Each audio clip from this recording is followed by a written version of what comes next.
Order.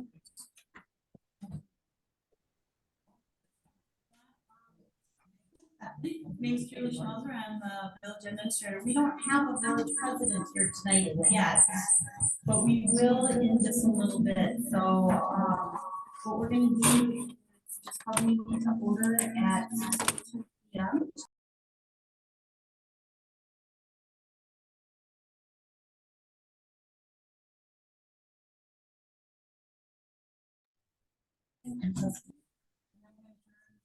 Or toward the village president. Okay, so whenever you're ready, Mary. Those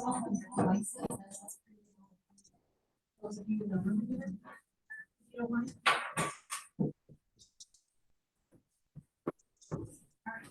Nate, would you like to stand? Raise your right hand. Do you, Nate Bell, having been elected to the office of village president, swear or affirm that you will support the Constitution of the United States and the Constitution of the State of Wisconsin, and will faithfully discharge the duties of said office to the best of your abilities? Thank you. Congratulations. Trustees, Patrice Lily Allison, would you like to stand and raise your right hand? If you don't mind, I'll do the honors. Do you, Patrice Champagne, Lilia Roscoe, Allison Warner, having been elected to the office of village trustees, swear or affirm that you will support the Constitution of the United States and the Constitution of the State of Wisconsin, and will faithfully discharge the duties of said office to the best of your ability? Thank you so much.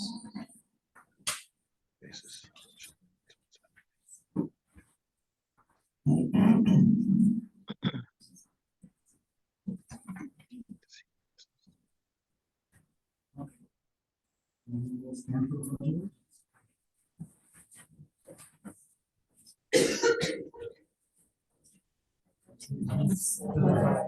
United States of America, and to the republic for which it stands, one nation, under God, indivisible, with liberty and justice for all.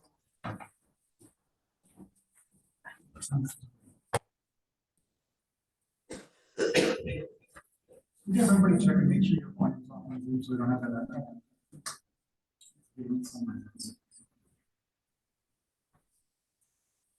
Okay. Do we have a motion to approve the minutes from March 21st?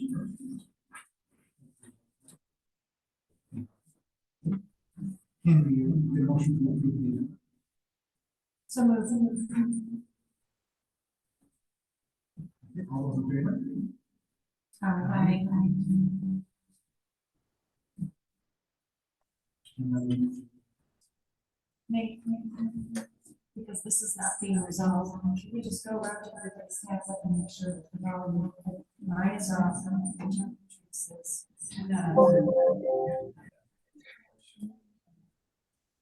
Yes, Did you just hit that board? Just now? As so often happens for some reason when we have a meeting like this in the firehouse and we have a couple call in, there just becomes an incredible echo going back and forth around the room. So it all of a sudden has become difficult for me to hear. I'll keep hanging in there and listen. I don't know if there's computers on that should be on mute or computers on mute that should be on, but that's probably the first thing we'll need to start to figure out. Don, I'm hearing the same issues. Thank you for confirming that. Do you still have this issue down? I can still hear the echo. Yeah, when you just spoke, it was really bad, Nate. It's something, if the folks at the table maybe have their computers on and the main fire station computers on and computer that's broadcasting, sometimes that's a concern. I don't know, but we'll figure it out, I'm sure.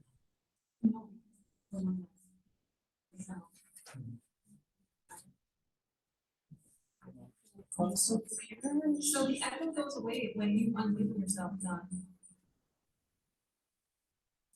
Okay, go ahead and speak now, and I'm unmuted. Do you still hear it? Now I can hear it. Sorry. Yeah, I hear it.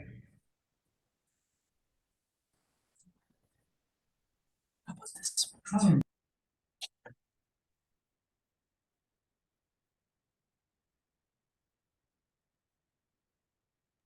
shake your head down. Don, do you still hear us? Oh, I hear you. I hear you, and there's no echo. That's beautiful. We should be good. Much better. Okay. Yes, a lot better. Thank you. Thank you, guys. See, look at that. I knew we could accomplish great things as a new board.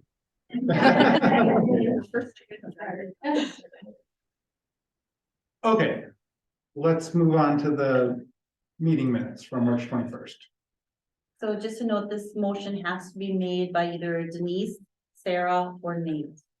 Because nobody else was here for that. I'll make a motion to approve as presented. I'll second. Motion by Burgos, second by White. All those in favor? Aye. Aye. Opposed? It carries. Okay, comments, correspondence, and concerns from the public on non-agenda items. I'd like to, sometimes in the past, there's been a little bit of back and forth on there, and that's not really what this is for. If anybody would like to speak on a non-agenda item, we'd certainly like to hear from you, but there will not be a response from the board. It's just something we will listen to. So if anybody would like to speak, it will be the time.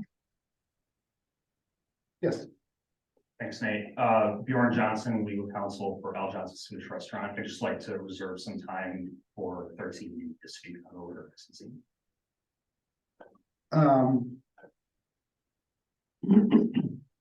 I guess at that point, I mean, we may or may not want to take input on there. If you would like to speak to, we'll make the determination at the time, Bjorn. Oh, thank you. So in the packet, Nate, there were two letters of correspondence.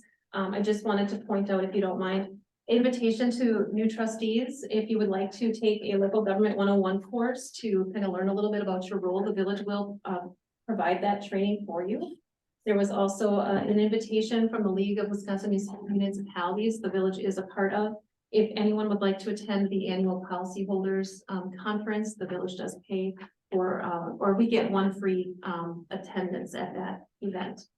And then you should have received an item of late correspondence, which was a letter from Bjorn on behalf of Al Johnson. When did that come in? Yesterday.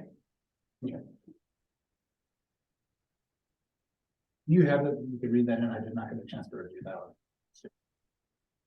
Or I can give you a copy of it. Would you like me to read for everyone? Yeah, that'd be. Okay. This is a letter that was sent yesterday from Al Johnson Swedish Restaurant. Dear new and returning trustees, to clarify the staff report on page 109 of the agenda packet, in addition to the Northern Grill, we are and remain an interested party in securing the reserve Class B liquor license that was originally held by Fred and Fuzzies.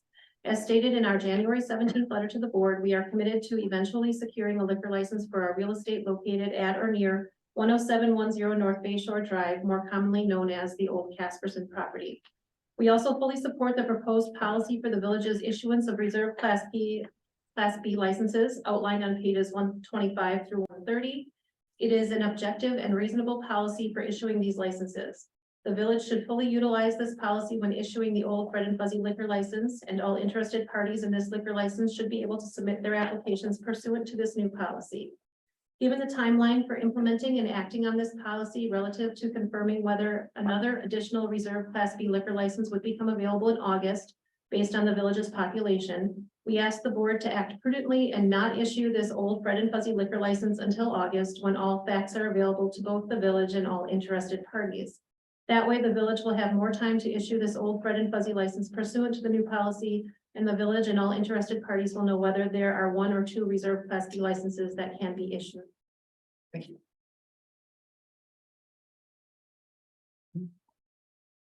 Any other correspondence? And that's it. Okay.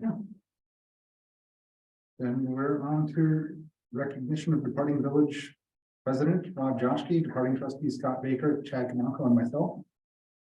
Heidi, do you have recognition facts you'd like to present?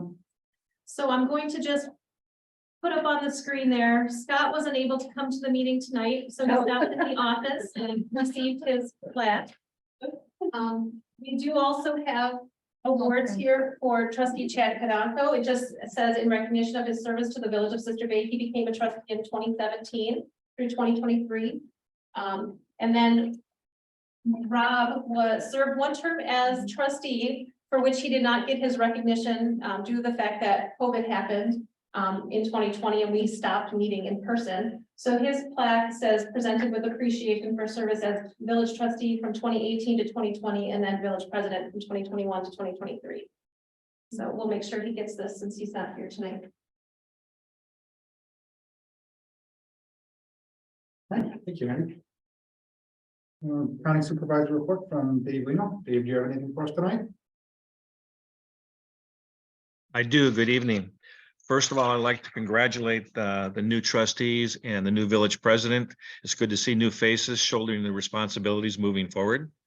The county board did meet today. And a couple of points, we also went through our reorganization meeting today. It's not the same as yours because there were no new electeds because we're on a 2-year term. But we do review all our committees and rules of order. There was a concern that the county was going to stop allowing public comment from remote computers or remote Zoom. And we did approve to continue the public comment that we had during the COVID. So we will accept public comment via Zoom meetings in the future. We also had a report on our current operational and capital projects and how far along we were through the first quarter.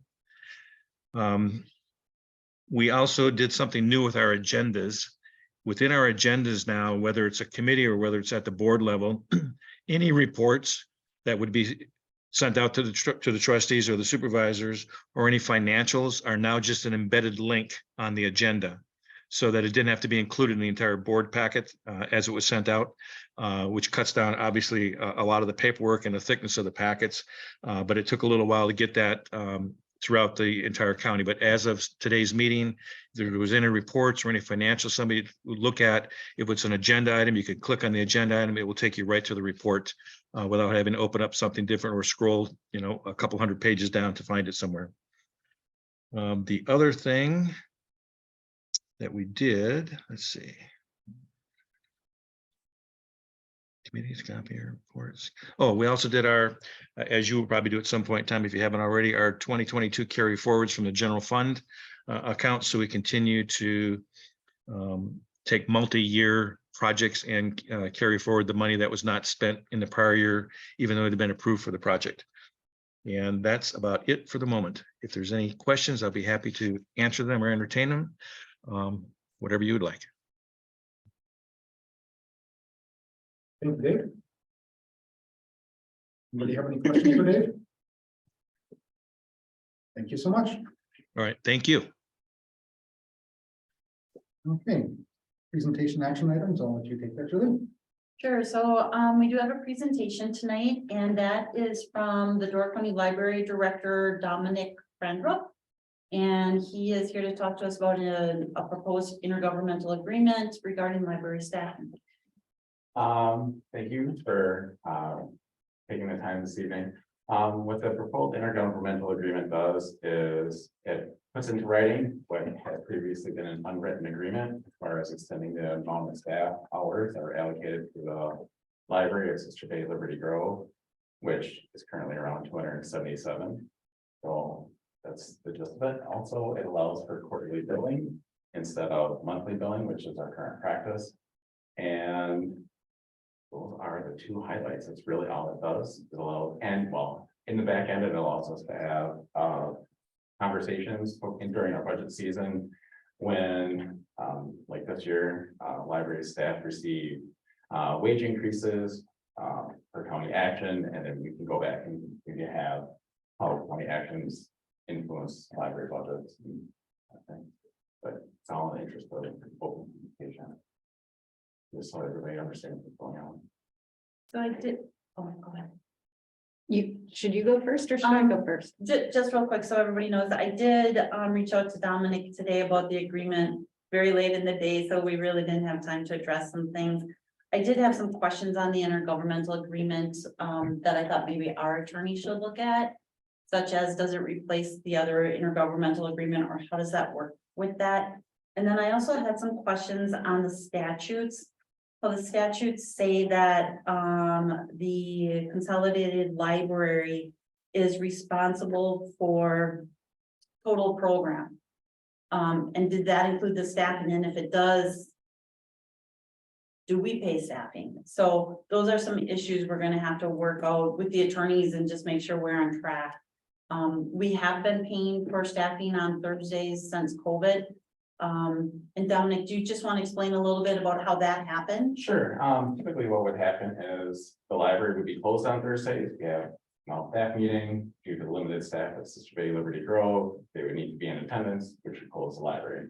So what the handshake agreement was to, we'll give you the additional hours so you can remain open on Thursday. We'll hire additional staff and allow the library to be open on Thursdays when we have a staff meeting, so the branch manager is able to attend. Very short version, that's why it occurred.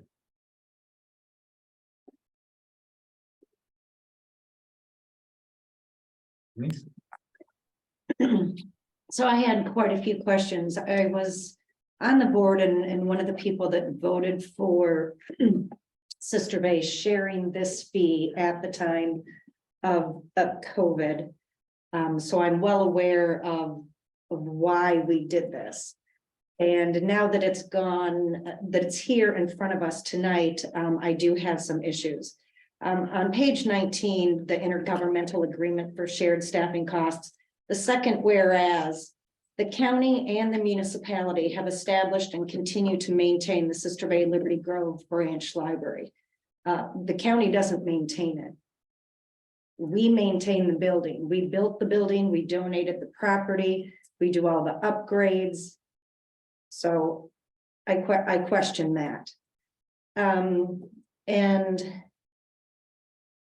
the Village of Sister Bay's budget for 2023 is about $42,500 just for all the maintenance and all the different things that we need to pay for. Liberty Grove pays the other half.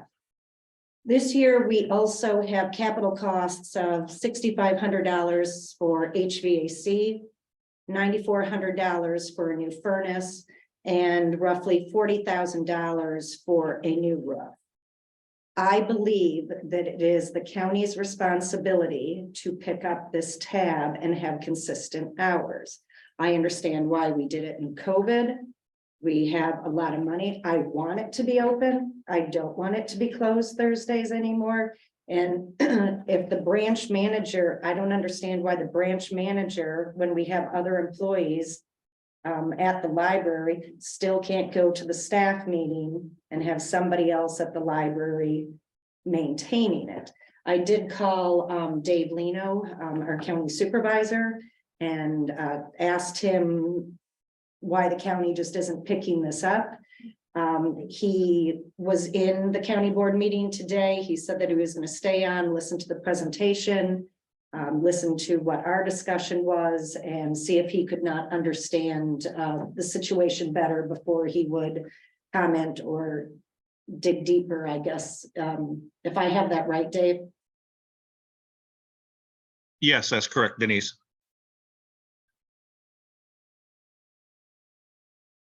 So I do recall some of that discussion way back when in the COVID times. I do see some concern in the village taking that expense on in perpetuity.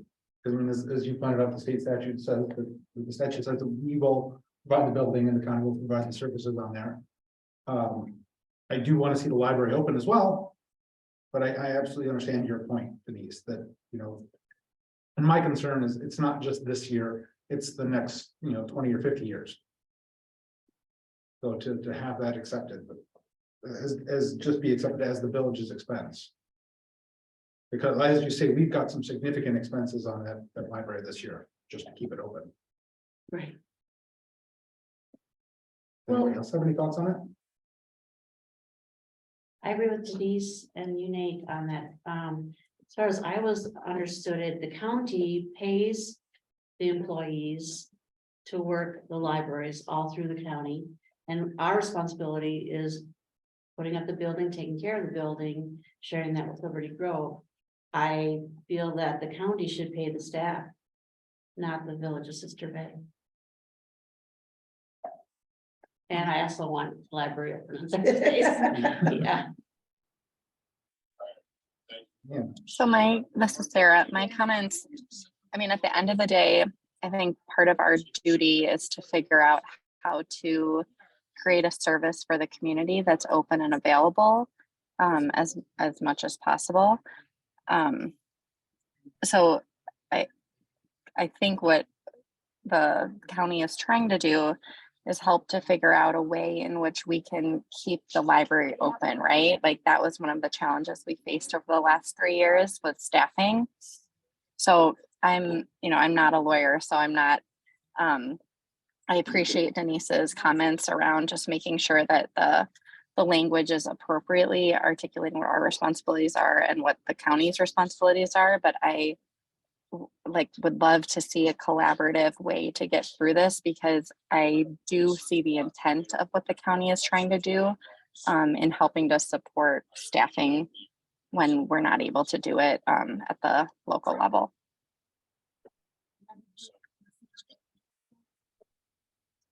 I guess at this point, this is for, this agreement is a handshake agreement right now, is that correct? Yeah. So I think that maybe what we do is we set course for at least the rest of this year. And let's not change suddenly, but let's not have, this is proposed as a 5-year period. 5-year and then into perpetuity, I believe, unless notice to either party. So let's, as far as the staffing, that's the wording is relatively minor. It's important, but it's not going to be a substantial change. The staffing moving forward, I think that's something that I do believe we should keep it going for this year and then have a further discussion to see what it actually is and see what the county intends to do. I guess the question I would have for you, Dominique, is what are other branches doing? Are there other branches that are paying to keep it the? Egg Harbor has a similar agreement. They just signed theirs last week. And that's all, and again, to have additional staff hours to keep their building open more hours than what the county would normally support. Okay, so it's. And that's the whole purpose of this, is to try to find that middle ground. Sure. I had asked when I talked to Julie about this. I don't know if I'm throwing you under the bus or putting you on the spot here, but you did look at the library's budget. Yeah. And I guess I would like you to share some of that information while we're all sitting here around the table on the kind of money that. Sure. It was brought up to me about the budget, so I double checked. I wanted to make sure that everything was accurate. And I had written with Dominic about that, I think, didn't I? So the library's budget, Dominic mentioned that they gave salary increases this year. $125,000, Dominic? So that was by county board action. They moved our lowest paid staff, from which we would typically have here at Sister Bay, from anywhere from $10 to $11 an hour to 15. So that increase was not passed on to Sister Bay Liberty Grove. We absorbed those costs because we felt that would be unfair, bring those forward to Sister Bay Liberty Grove. We were unprepared. We hadn't had a chance to have this conversation, nor did we have the conversation with Egg Harbor. So we try to keep those as level as possible. So otherwise, the staffing increases are determined by county board action.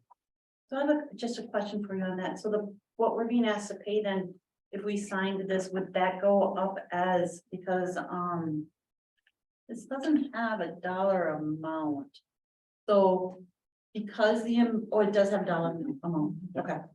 And then the other one was, there is a $800,000 library expansion. So the Sturgeon Bay Library is jointly owned between the county and city of Sturgeon Bay.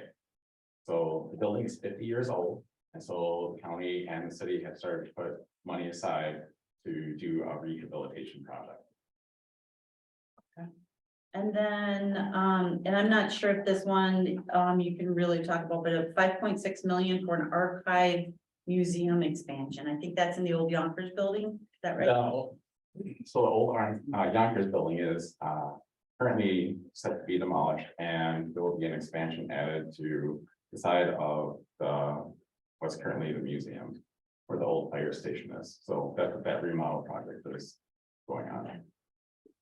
I know, when this was brought to my attention, I think the concern was, you know, our roof was 90,000 basically, but we split it with Liberty Grove, and I think the concern was we just don't have any money, and the county has all these plans, and I think it was more, how can we pay for this service, or how can we continue to pay for it? So, okay, thank you for the But clarification that's on also that. what this agreement does, it gives us that opportunity to say, are these hours sufficient? If we see staff increases, what would that increase, what would that increase look like as far as the staffing at Sister Bay Liberty Grove?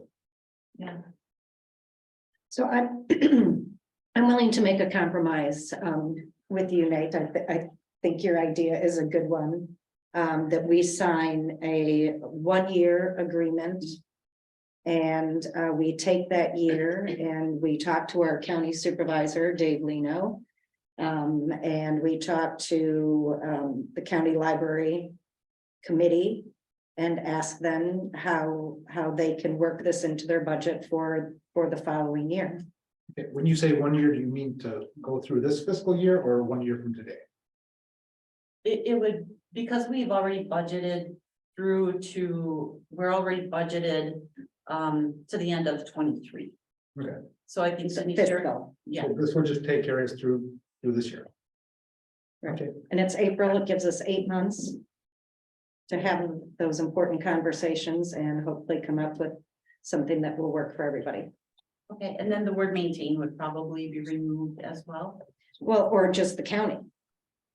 I think it should say that that Sister Bay continues to maintain the library. Okay. I'll work with Dominic on that, if everyone's okay with that. and then you're also And then- gonna have legal review on there too. Yeah, and we'll Yeah. have legal review it, Possible review as well. and then we'll bring it back to the board. Do we, I mean, I guess if we're okay in broad strokes, do we need to bring it back to the board and we just pass it, and leave it on to you? I think that we pass it, let's put this to bed for a year and let's come back to it. That would be my inclination. But if at any time anyone has any questions, please know that I'm available for whatever questions you may have. Thank you, Dominic.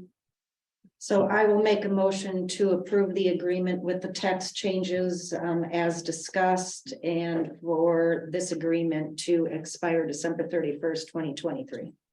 I second that motion. Motion by Bertle, second by Champeau. All those in favor? Aye. Opposed? Motion carries. Okay, then we have 10 proclamations. So we have the proclamation that staff put together here. Can you read that, Julie, or do I? It doesn't matter, I can read it. So Steve Makovic, as you saw in the packet, the treasurer for Open Door Pride, has asked us to proclaim June as Pride Month again. And invite the village to fly a pride flag or progress flag during the month of June. He has offered as well to give us a new flag if we'd like it. The proclamation that we're being asked to sign, I'll just read it real quick.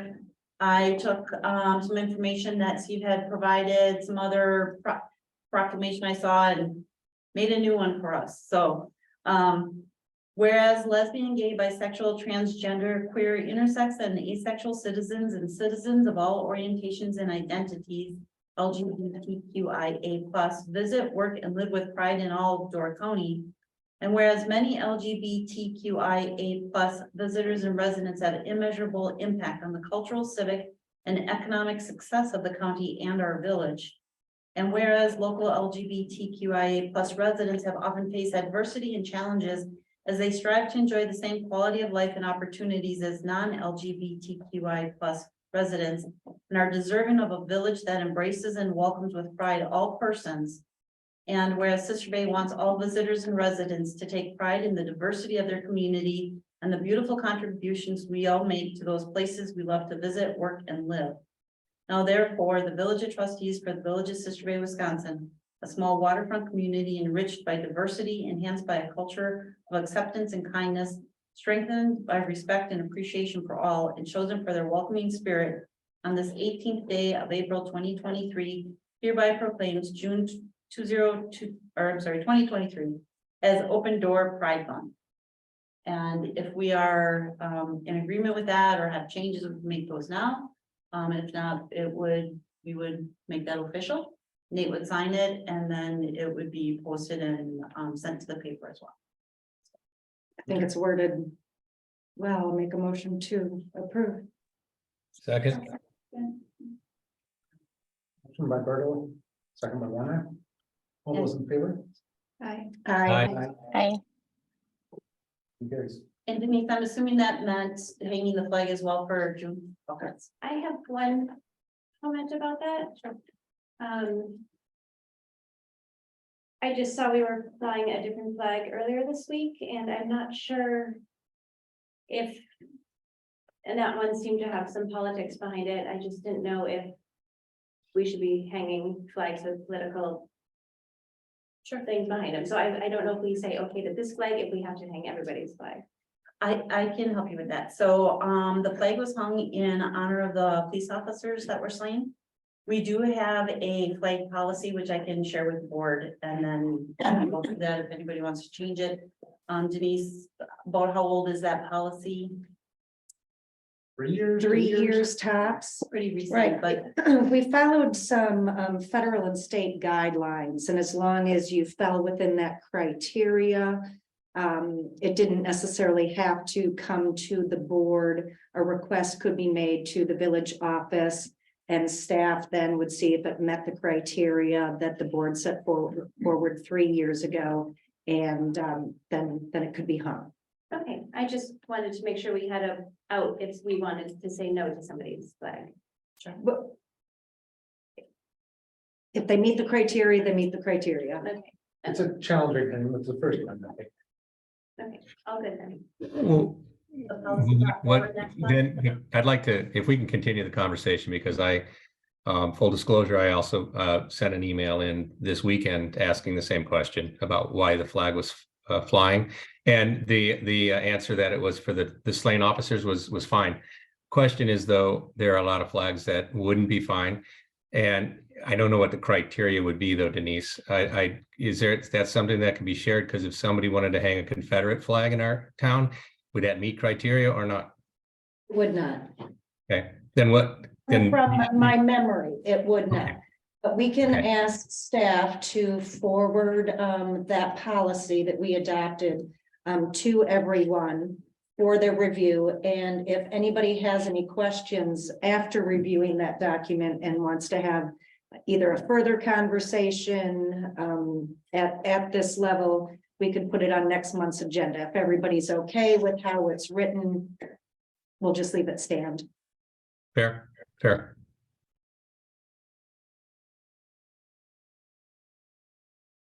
Right.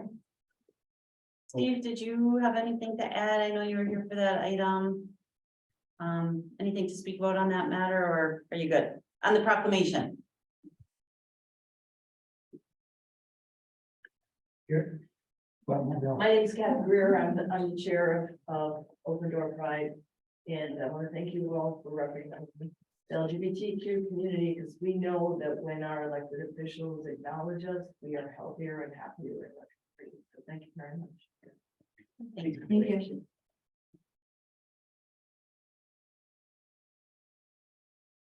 All right, 11 ordinances. Ordinance 2023-02, amend chapter 66, the creation of the mobile food vendor regulation. This has gone from plan commission to board to plan commission. And then this is the second time coming back to board, or is this the third time? Third time coming back to the board. This is the third time coming back to board. You guys have some thoughts on there, but Julia. Sure, so everybody has read the staff memo on there. The village board may adopt amendments to an existing zoning ordinance. This went back to the plan commission a couple times. They've been working on it. They worked on it for well over 6 months. And they finally said, you know, we're done working on it. Board, it's now in your hands. So you can adopt it as is, you can change it, but it is now yours. You're gonna be responsible for sending it forward to a public hearing because the planning commission has taken their legal option of just stopping working on it and it's now in board's hands. So if you have any changes you'd like to make, we should talk about those now. If you think it's good as is, we can send it forward, for a public hearing. But it's up to the board at this point, so, hopefully everyone has read it. Hopefully if they have some questions, they've tried to get them answered, or we can talk about them now. But we should schedule a public, if you want to keep it moving forward, we should schedule a public hearing on whatever we decide to send to the public hearing. But it's the board's, no longer in the hands of the planning commission. It's now up to the board what they want to do with it. And you cannot send it back to the public, to the planning commission. Denise? So the plan commission held a public hearing, Yes, forwarded it to the board. Went back to plan commission. I believe that's when we added the verbiage of formula business. I think that was the last. That was the first go back and forth. I think it was. the first goal was, if I remember right, where a board member said, hey, I don't think you've heard from this one particular person, and the planning commission is like, yes, we did, but we'll go back again. And then, it went back to the board again, and I think at that time, that when it came back, but there was one time when one of the board members who was also on the plan commission said, hey, I think it needs to address formula businesses, so it went back to the plan commission again. So is that why we would need to hold a new public hearing, is because of the after the plan commission held the public hearing and we added the formula business to it? That's why the village board has to have a public hearing? Yeah, so it's significantly different, I guess. Okay, And because it's no longer coming, it has to be adopted after a public hearing. okay. And it's not a plan commission document anymore, right? Okay. Because it's a weird situation where the plan commission has exercised their legal right to wash their hands of the document, I think is the easiest way to say it. Because we are us on the plan commission members spent a lot of time on this. And we did listen to testimony at public hearings. There were quite a few letters written. People showed up to some of the meetings and spoke, even when it wasn't a public hearing. And we feel very good about our body of work. And so when it was sent back to us this last time, we said, we're good with it. We like what we have created. If you don't, that's your problem. So I would like to, personally, as the plan commission chair, would like to see this move forward to public hearing. But I think Nate said that he wanted to make a change, so I'll. No, I just had some thoughts on it, but I wanted to give everybody else a chance to speak to. I have one here. Yeah, so I was one of the board members at the time that when it looked like we were sort of reaching a stalemate with our partners in this. And when I mention partners, I mean, it would be the people that would like to, bring a food truck or something in town. And when it looked like we were reaching a stalemate, it was made obvious in some of those meetings Denise was referencing.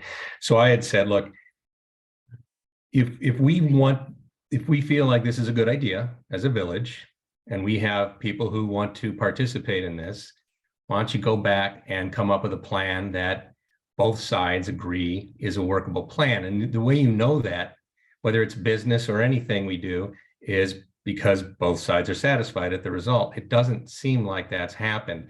So while we might think this is a great plan and we worked hard at it, if you build it and nobody comes, obviously it wasn't that great of an idea and something fell apart. I don't know what that is. I'm not here to construct a new plan, but I just requested going back to see what the real problems were some of the real areas of work that still needed to be done. And quite frankly, I didn't see on the next plan that was submitted a whole lot of changes. It's still, talking about so many parking places, bathrooms, paved parking, et cetera, et cetera. And if you go and look at places like this around the country, you rarely see those things. Now, I know we might want to do it differently in our village, and that's our prerogative. But if the vendors don't feel that they can live to that because it just doesn't work for them, or how long they can stay there, when 72 hours, I think it was, or something like that. The point is, it didn't work, and it doesn't seem to work. And if we're washing our hands of it, we're washing our hands of it, it sounds like. Because I don't do, or maybe there's a whole long list of people who are asking for permits right now. I just haven't seen that. So yeah, that's it. Denise? I've understood your point, Don, and the concerns that you brought up. The Plan Commission created this document to allow food trucks. Because if we don't have something, they're not allowed in the village at all. So we tried to create something that the Plan Commission felt was workable, pertaining to all the different zoning aspects pertaining in our code. I disagree with the point. It is not the Plan Commission's job, nor in my view, nor should it be the village board's job to make sure that everybody is satisfied with our zoning. We create our zoning so that there are guidelines and rules that are fair to everyone. And a couple of the people that do have food trucks felt that it was too encompassing. But if you have a brick and mortar in the village, there are all kinds of guidelines that you have to follow. And so we tried to address the ones that were most important. But to create a document or policy or zoning so that everybody's happy, that is not our job.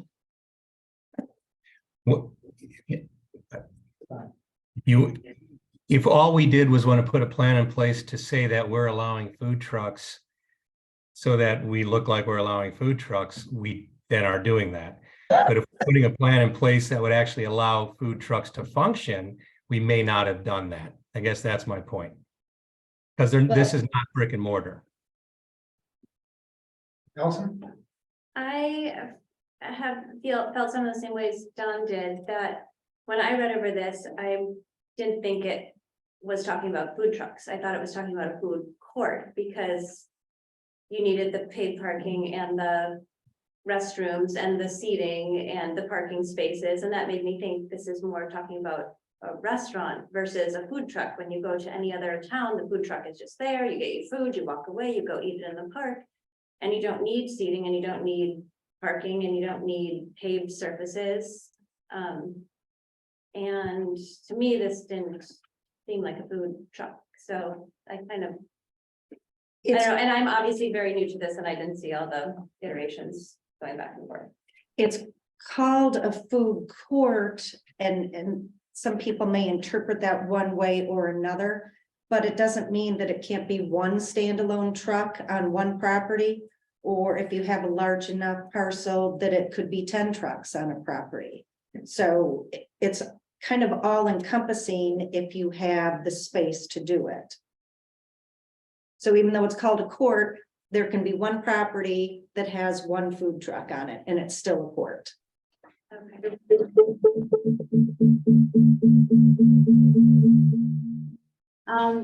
Reading this over and working on the planning commission on this, and considering our small village, the parking problems downtown, the congestion downtown, the traffic problems downtown. This is a totally fair avenue to go with the planning commission came up with. Everything that the downtown restaurants and businesses have to provide for their customers You know, they have to go through a lot of hoops. Food trucks need to do the same. There was a food truck behind the technical school this summer, that's fine. There's room there, it's away from all the traffic, it's away from all the congestion. But if you're gonna stack up food trucks downtown, here and there, it's gonna be a disaster. It's already not safe down there and it's overcrowded.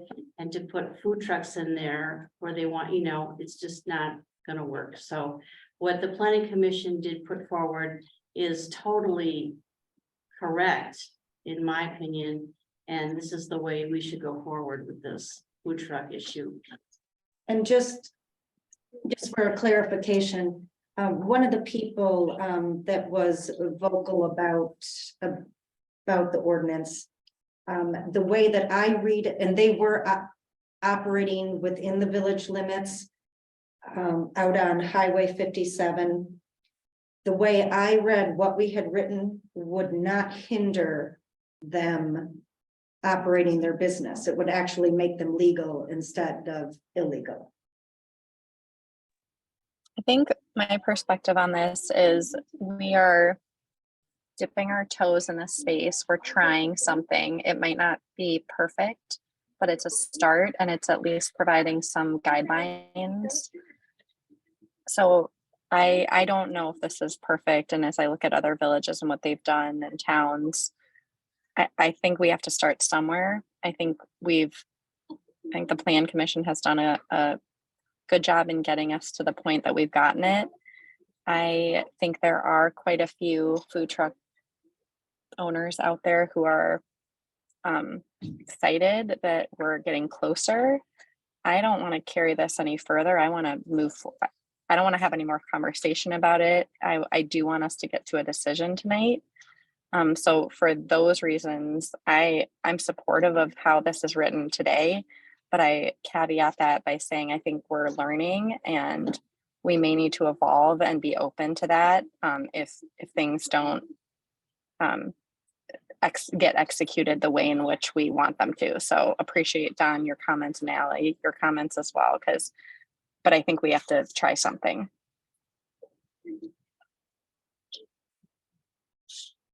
I just have one last question. Is there a fee associated with this?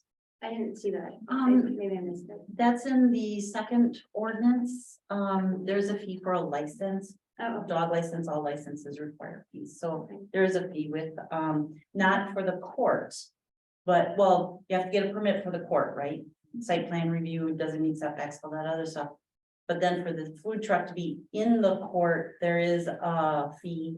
To make sure they've, got their health inspections and things like that. And I think we set that at 500. I don't think it was, Peggy, do you remember? I don't think it was that much. I don't think that we made a determination on the cost, but Yeah, it's in the fee schedule. is it? Yeah. No, I have to think about what that says. I can bring that to the next meeting. I can look at it right now. So being at all those plan commission meetings and having come back to the board, I guess I'm a little less enthusiastic about it than Patrice and Denise are, but I did support it. I would agree with Sarah that it's not perfect, but we do need to start somewhere. And something that Denise and Patrice have heard before is sandwich boards. And I say sandwich boards because when I was on plan commission many years ago, we approved sandwich boards. And we did not think of all the unintended consequences. And while that was a big mistake, I think that Denise would agree with me that that was a big mistake the plan commission made. We didn't know what those ramifications were going to be about approving that. So while I understand Allison and Don's point that this is not perfect, this may not go far enough. I do think that we should start with this. And as a village administrator once told me, none of this code is written in stone. This is all living code, so we will need to amend it. And I've been around long enough that we've amended a lot of code that we've written. So I would be in favor of passing it as is, understanding that there's going to likely need to be a modification in the future, as with all code rewrite. Right. As we learn, as we grow, as our knowledge base extends, Gotcha. The fee you said was $500. That's what's on the fee schedule For the license. for the license. All right, so I make a motion that we go ahead and vote and pass it. All right. That's Is that a motion, Don? Can I I second just made a that? or- motion. I think we Can I talked it to second? death. It's been back and forth and I mean, I made a motion that we go ahead and vote to pass it then as written. Nobody offered any changes, so. I second that motion. okay. Second by Shampo. All those in favor? Aye. Aye. That was in favor, Sarah? Your timing was a little off. Yeah, she actually seconded it first. Yeah, good. Okay. All right, Yeah. so that carries. Then we're on to part B of this, which is the issuance of mobile food vendor licenses. Right, so chapter 18 is our business regulation chapter. And that's where you're gonna find some of our licenses that we require. So this would be added to that section. You see everything that's in there that the plan commission came up with saying, you know, the type of requirements they should have, what they should need for that license. And then that license allows them to operate in the village at various parks. Or courts. I'm sorry. I'll make that motion to amend chapter 18, issuance of mobile food vendor licenses. Motion by Rhoda, A second. second by Warner. All those in favor? Aye. Opposed? Motion carried.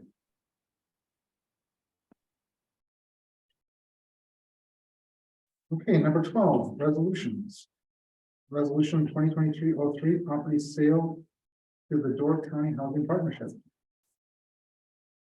Do we have a motion to approve or any further discussion on this? You have anything to add? Just that, this deed restriction, the deed restrictions that we put on the last ones. I know there was a question at the last meeting, did they actually get on? We checked, they did get on there. But just so you know, this one will carry an extra restriction. Making sure it's clear that the property owner realizes the items on that lot are not our personal property and are not, part of the sale. In other words, making sure that the buyer knows that the house, decks and trailer that are temporarily there are not included in the purchase. And, so we don't run into any issues later on with that.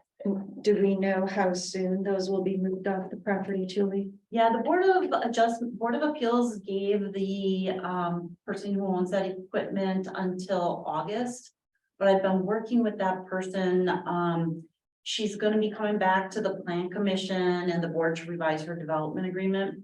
She's trying to get it done in time for summer, or I believe her target date is June to actually have it off of there. So I don't think it'll actually be there until August, Okay. but I wanted But to make that's sure the drop dead date, isn't it? that's drop dead. But I wanted it very clear that it's not included in the sale. I did talk to both parties, the party buying the property and the person who owns the property. They both understand that it's there, whose it is, and everything that's involved with it.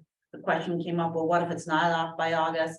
And I'm like, well, we've got our own legal issues then, because we have an issue that says it shall be off the property. We issued an order saying it shall be off by August. So then it becomes us having to enforce that. But we're good. We're protected on this with that condition in there. I make a motion to approve as presented. Motion by Berta, I second the motion. second by Shampo. All those in favor? Aye. Aye. Opposed? Motion carries. 13A, development agreement with the Boat House DBA Beacon Marine on State Highway 42. So real quick, what this would do is the Plan Commission, for over a year, I think it was, they saw some plans initially, and then the property owner came back many months later with some plans, revised it, etc. They want, the property owner wants to put up a boat sales facility or boat dealership. And it would be, next to, between Mobile One and the old Lambert's Yard there. So they came up with a development agreement, both parties are happy with it.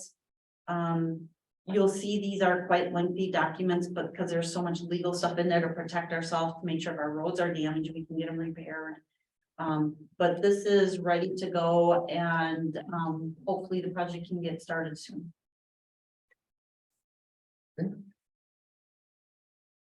Discussion, questions?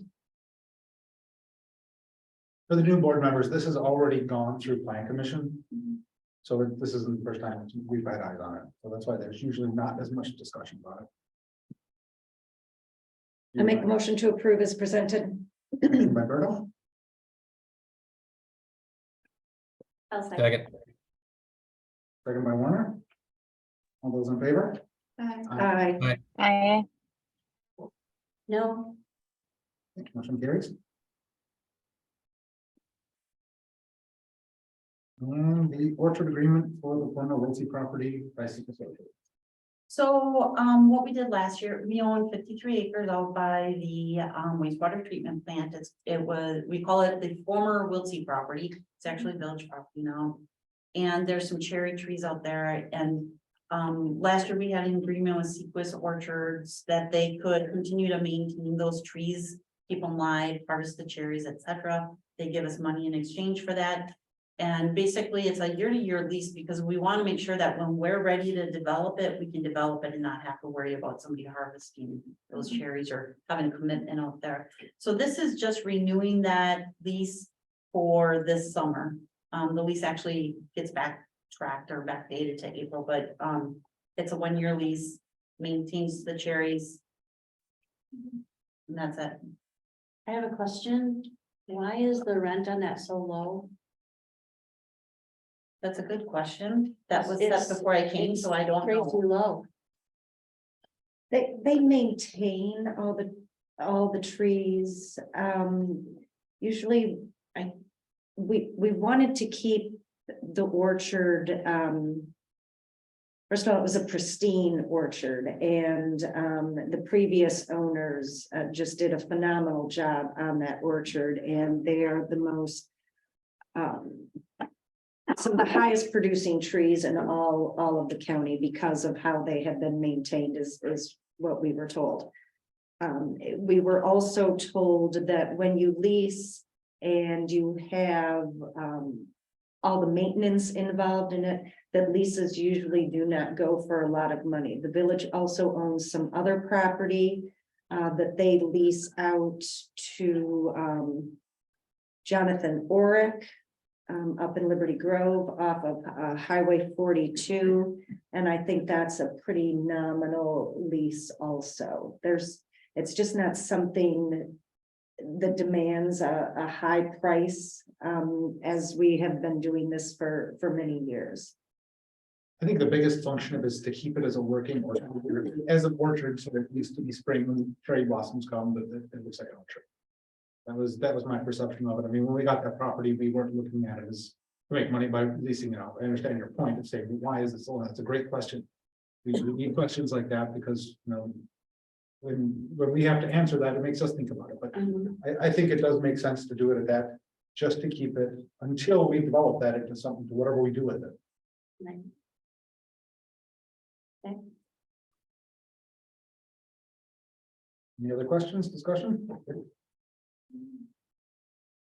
Motion will be in order then. So moved. Motion by Berto, second by Orozco. All those in favor? Aye. I, Opposed? Motion carries. Appointment of member to complete board review training. Heidi, do you have any volunteers yet? Sorry, I'm choking over here. The requirement is now that at least one member of the board needs to be trained on how to conduct a board of review. The Board of Trustees is the Board of Review, so you don't get to have the option of not participating. But Right now, the only training that's available is the purchase of a videotape, which we could get and then share if more than one of you is interested in learning how that process works. It's a required 2-hour meeting conducted after the assessment role is completed, so that if anyone objects to their property assessment, they can appeal to you as the board to have that changed. If you would like, I can purchase the video and we can set up a mutual date that we can present it here. Everyone can watch it all at once, take the required examination. And I will submit that affidavit to the state. There will be some live trainings presented. The Wisconsin Municipal Clerks Association is supposed to be scheduling those. I just haven't seen them yet, and it's getting close to the time when they need to conduct those meetings. So if you're interested in a live virtual meeting, I can watch for those and alert you as soon as I know when they're available. The turnaround time would be very short, or I can order you the DVD and we can watch it here. So go ahead. So what is the cost of a DVD, Heidi? $45 Oh. plus $10 for the handbook that contains your tests. Okay, and would the DVD be good for multiple years, or do they update it? No, they update it every year. Okay, Yeah. So I know that we have a lot of turnover on the board this year, so I was hoping that more than one person might be interested in watching it, that we can do it as a group session. Otherwise, I will proceed however you want me to and take nominations for who wants to be the designated person to watch the video. I know Nate has done it in the past. So, I would do it. are you interested? I think a live video would be a good idea. A video, okay. For group setting. Sure. So I will go ahead and Yeah, order the instructional video. I'm happy to participate too. Excellent. So you guys can let me know of your availability. We'll get together on that and do it together. Thank you. We have to set the date on that board review soon too, don't we? No, our assessment role's not ready yet. Okay. All right, then we're down to 13B, liquor license request for Northern Grill. So in your packet, I wrote a little staff report. This is a request from Ron and Lisa McDonald, owners of Northern Grill, for the issuance of the Reserve Class B liquor license, available when it was not renewed last June. They submitted a request to the board in January. The board didn't take action on their request, instead asked for the development of a policy. So we're coming back to you now asking for guidance on how you would like to proceed with this request. It's getting close to the time when liquor licenses need to be renewed. And I'm sure the McDonald's would appreciate knowing if they can trade up their current license for this one, or if they need to file the renewal paperwork for the regular licensing year. Perhaps for mine and everybody else's benefit, what is the difference between the two licenses? So right now, Northern Grill has an above quota Class B liquor license. It was issued based on their availability to host 300 seats. The Reserve Class B license is a license that was granted to the village in excess of our quota, which we have a quota of 2 Class B licenses. The Class B licenses are the ones that allow you to serve intoxicating liquors. They're not just the beer and wine licenses that we have so many of. Those reserve licenses are valuable because there's no restriction placed on the size of your business. Right now, Northern Grill is bound to maintain 300 seats or availability for 300 seats by having that above quota license. A reserve license would allow them to decrease that if they wanted to. Okay. If that makes sense. What would happen if there was a change in license type in the middle of the year? Would they have to then pay fees again for the other license type, or how would that work? Was just hypothetically if they. So if they request this license and you were to grant it tonight, they would pay the fee, a prorated fee for this license, and then they would have to renew it again and pay again when the license expires, because the licenses are good starting July 1st through June 30th. If you get it mid-year, you pay a prorated fee from that point. So if we were to do it, say, let's just say we do it July 2nd, for Okay. an extreme case of it, they would not get refunded for the previous year's license, they'd have to pay. No, there's no refund, but they would also, you'd be forcing them to apply for a renewal of their current license and making them pay that fee. And then a month later, making them pay again. Which is about $500, right? It's a For the $600 or for $600. for the liquor and the beer, yeah. And, sorry, if they give up the above quota license, then that one is available, or that one's only There's if no you have res- more than there's 300, No limit on how many of those. you just have to we be can over issue. 300. Yes, you have to meet the requirements at the time. So the above quota requirements have since changed, since Ron and Lisa got theirs. Now you must maintain 300 permanent indoor seats. They don't have that at Northern Grill. They have outdoor seating, which makes up their 300 seats as well. Are there 3 in the village that are like that don't have the indoor requirement? The boat Above house. quota, there's more than 3. We have Chop, Lure, Al Johnson's, Boathouse. I don't have them all off the top of my head. Who am I forgetting? Time? No, Time does not have that.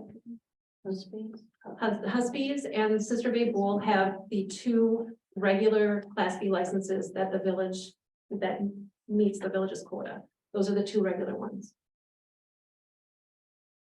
Aren't we close to population increase to We are. offer another license soon? Yep, so, we need 1,225 residents in order to get another reserve Class B license. We're at 1148 right now because, as of the 2020 census. And in August, we'll get our estimate from the Department of Administration to see what our population estimate will be, and you can base your increase off of that estimate. So I don't imagine it's gonna take too long before we have another one available. I kind of feel like with the Northern Grill situation, if I read it correctly, and please correct me if I didn't, you know, they've applied for this in the past, I think back in the late 90s. So they've been in a sense, even though they have the above quota one, they've been waiting 25 years to be awarded one of these if they came available. It has. And I also read that they were the only, until today, they were the only ones that had applied officially for the license. So if all those things are correct, and I also did review the new proposal that we are asking people to submit with all the criteria, and quite frankly, it's still a very subjective questionnaire, and we'd have to make decisions anyway. It's not perfect science. You know, there's a lot of questions about ideas and how are you going to give back? How's the community going to grow? All these kind of things. And those are ideas that are written and they're scored by how many ideas, not the validity or the quality of the ideas. So somebody's going to have to judge those anyway, which puts it back in the court of, well, whose ideas were better? And we're back to square one. So quite frankly, I would at this point vote to approve their application for the Northern Grill for that license. I agree with Don's approach. We for all of those same reasons. So I would be in favor of this as well. Can I ask if your approval would be based on the end of the current license, which is June 30th, and then beginning July 1st, to eliminate the need for them to surrender their current license? Because we weren't prepared with that document for tonight's board meeting. In order to grant this one, they would have to surrender their current license, and I don't have that statement from them. I wasn't prepared to even talk about that. I don't know. I just know that they're applying for this license. So I guess in their minds, they have an idea what they would appreciate happens next if we were to approve that. I don't know. Lisa, would it be okay with you if there was an approval given granting that license, starting the new license year? That would be July 1? great, yes, yeah. Thank you. I guess I do want to give Bjorn a chance to speak at this point. I don't want to engage in a back and forth. I do want to hear what you have to say. Thanks. Yeah, I just wanted to, offer a little context from our perspective, especially to the new members that weren't here. leading back to 2021 when we originally tried to apply for this license. So we first took a crack at the apple by addressing village staff at the time, asking to be issued this particular reserve Class B license. Given that Friend Fuzzy was undergoing an ownership change, we were advised by village staff at the time that we weren't allowed to do so because there was not a restaurant located at our property. So that's fine and dandy. So after that, we tried to secure this license pursuant to a conditional surrender with the new owners of the Little Sister Resort, which is a totally lawful process. It's also totally lawful for the village to have denied our attempt at that. So that's your ball in your court. So the problem with us being told that we needed a restaurant, and then also I have in writing from some of the agenda packets that if Pebble Beach Development Company or the new Friend Fuzzy owners were to no longer have a restaurant, this license simply goes away. Those 2 points, us being told we need a restaurant and the license disappearing, tells us that the village is interpreting this type of liquor license as not simply a reserve Class B license, but also as an above quota license. Because the village code under section 610 sub 7 conflates the licenses a little bit, not like state statute, which clearly distinguishes the two. So after we were told those 2 points, we started making our own adjustments to meet those requirements. That we do have a restaurant potentially with 300 seats or a hotel at the Casperson property, so that we could eventually be issued this type of license. Furthermore, when the cranes, didn't operate for 150 days and the license, theoretically was no longer issued to that property, we were under the impression that, as we were originally told, the license just went away as if it was a normal above quota license. That was in June of last year. So now we fast forward, 6 months later, and this application comes in from the Northern Grill saying, oh, we want this license. Well, if that's the case, then if they're trying to reduce the number of seats, then that would tell us that, oh, it's actually a site or a reserve Class B license as opposed to an above quota. So which is it? I just don't know which angle the village is taking here. Is it a requirement that a restaurant needs to be there? I think we're just kind of left in the dark here, because I mean, if we were advised that this license was in fact just a reserve Class B license as opposed to an above quota license, which would require the restaurant, we would have submitted an application as well. I mean, this notion that, oh, suddenly poof, it's available 6 months later, it is kind of new to us. So, we feel kind of,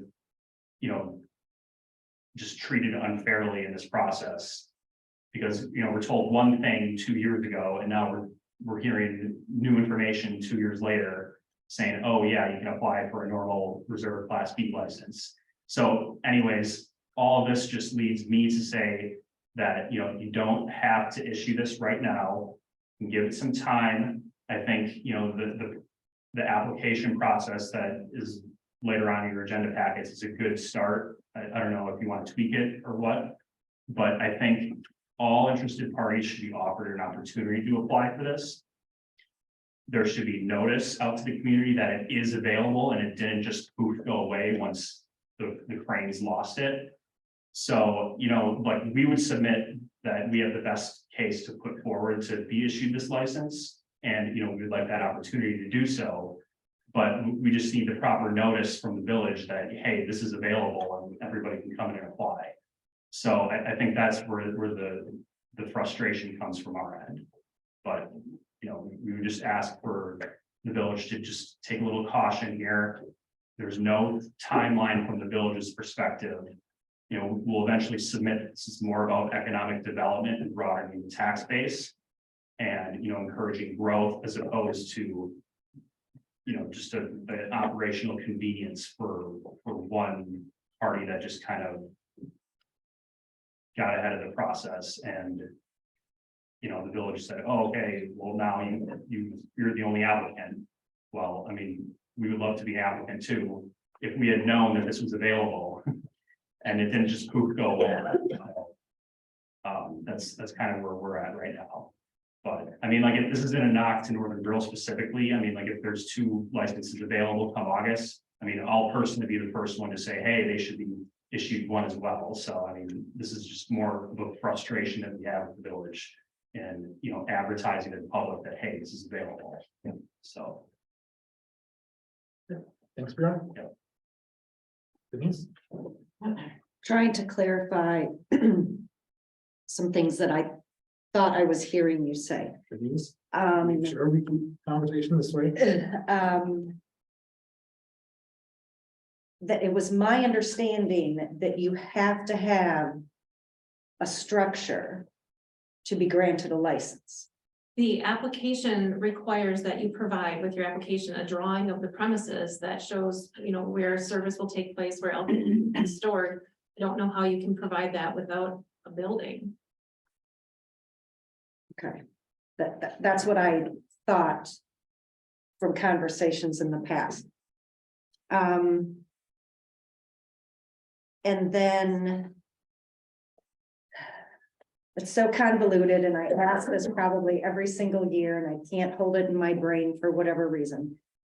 Reserved Class B is A license that was issued to the village in excess of its quota based on legislative action taken back in the late 1990s.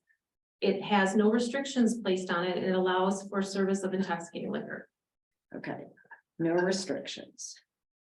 And then the above quota The above quota license is 300 seat restriction. currently, requires 300 permanent indoor seats. Right, it started 300 seats. I remember when the legislature did that because they were trying to pull golf courses or exclude golf courses. They wanted Something. to put value on the existing licenses so that when all of the casinos came in, the casinos just reap all the. Oh, it was the benefits. casinos. I thought it was something about golf courses. Okay.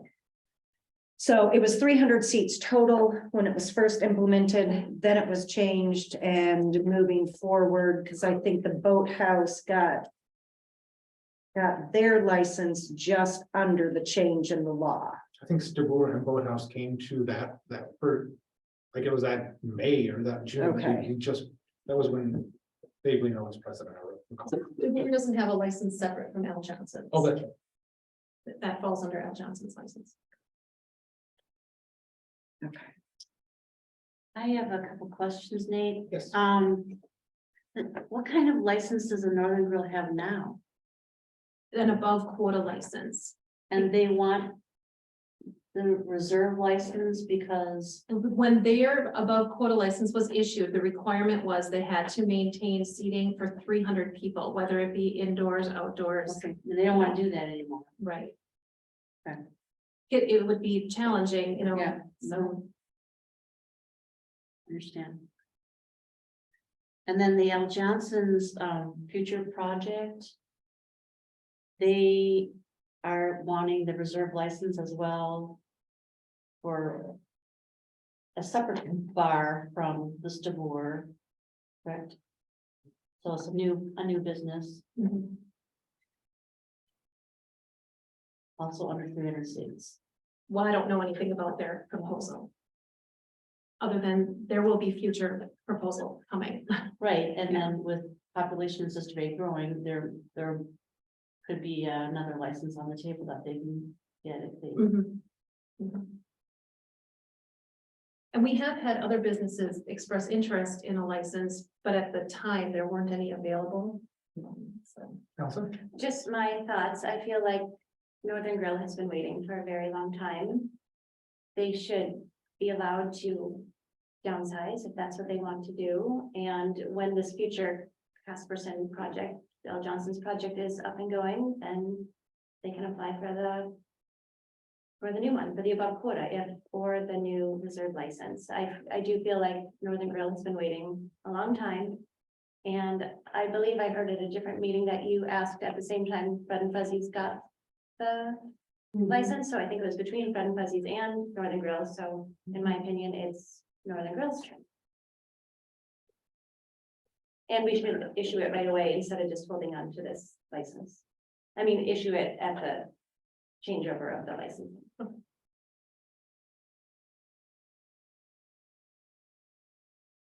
I agree with you, Allison, on the Northern Grill makes sense on this because they did apply at the same time that issue that was initially offered up.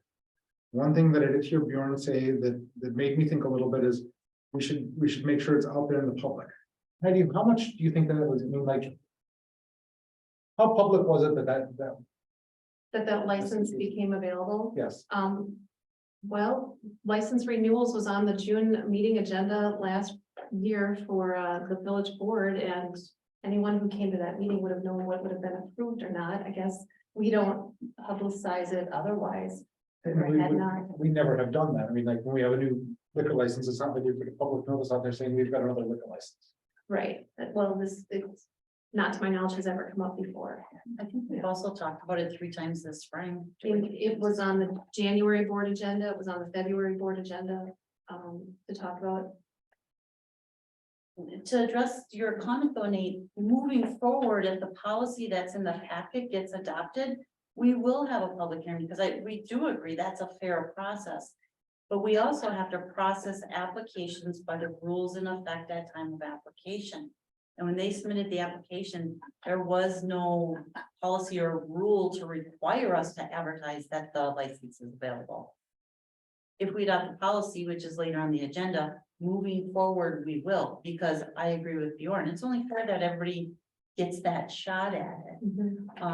What we've done now, in the absence of that policy or making that, a public hearing, is just had it at board meetings. And like I said, it's been discussed at quite a few of our board meetings. I would say it's also the businesses that are in Sabine community were aware that it was happening. Generally.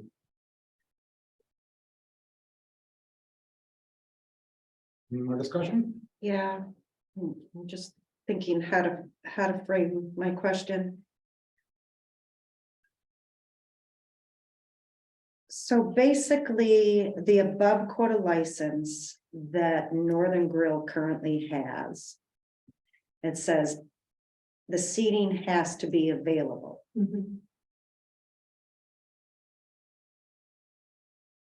So that doesn't, so in the winter, when their deck is filled with snow and they're closed part of the winter, what is the detriment to not giving them the license? And what is, if we give them the license, what is the benefit to them? Does it increase the value of their business if they want to sell it? Is that the purpose of swapping out licenses? I mean, Is that fair to ask Lisa? since Yeah, she's here? I guess, are you willing to speak to that? That is one of the reasons is that for resale, although we're not for sale now, so our daughter is seeming to want to take the business over. It's not to downsize or make smaller. A quick example that I have is our deck, which is extremely large and is 40 years old, is in need of repair. And that area counts for 100 seats. So in order for us to remodel that deck and take it off, we would have to take that off and build the exact same area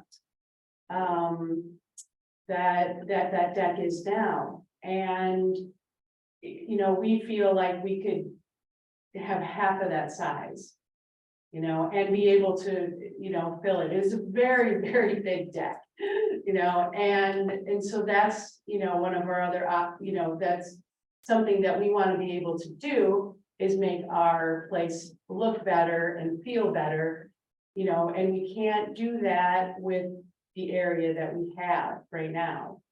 It's just, to rebuild that deck would take, an exorbitant amount of money also, Sure. so. Thank you, Lisa. Mhm. I'm trying to figure out, and I think maybe Julie cinched it for me, is what is fair? And if we didn't have any rules or regulations up until this point, but we are proposing them forward, am I comfortable with that? And I think I am.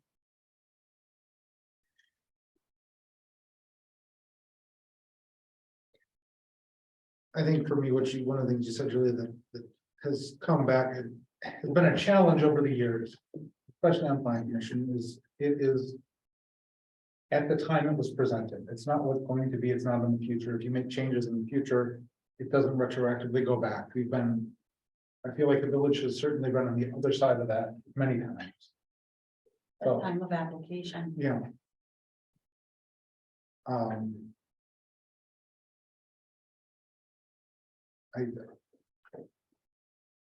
I think that my opinion would be that we issue this to the Northern Grill, and then we adopt this new policy, so that we do have a more transparent policy moving forward. I feel like this is adequately transparent, since Northern Grill has expressed interest in this for years and years and years and years and years. And this hasn't been, I don't think this has been a secret process. Putting more sunshine on it will certainly make it a more transparent process, but I think it's sufficiently transparent for me to be comfortable this time. Yeah, well, especially if it's been addressed, Julie said in the past quite a few times. I mean, I haven't been here, this is my first meeting, but I've heard of it and I have not attended previous meetings, and I have been aware of this. So I feel like it has been sort of, or somewhat public. I heard of it. Fair. I agree. And I do think the process is really important. So I would request that before the next opportunity for a license to be given out, we make sure that that process is adopted and we use it. But Nate, I completely agree with your approach. I agree. Okay. Any more discussion? If not, there'd be a motion would be in order.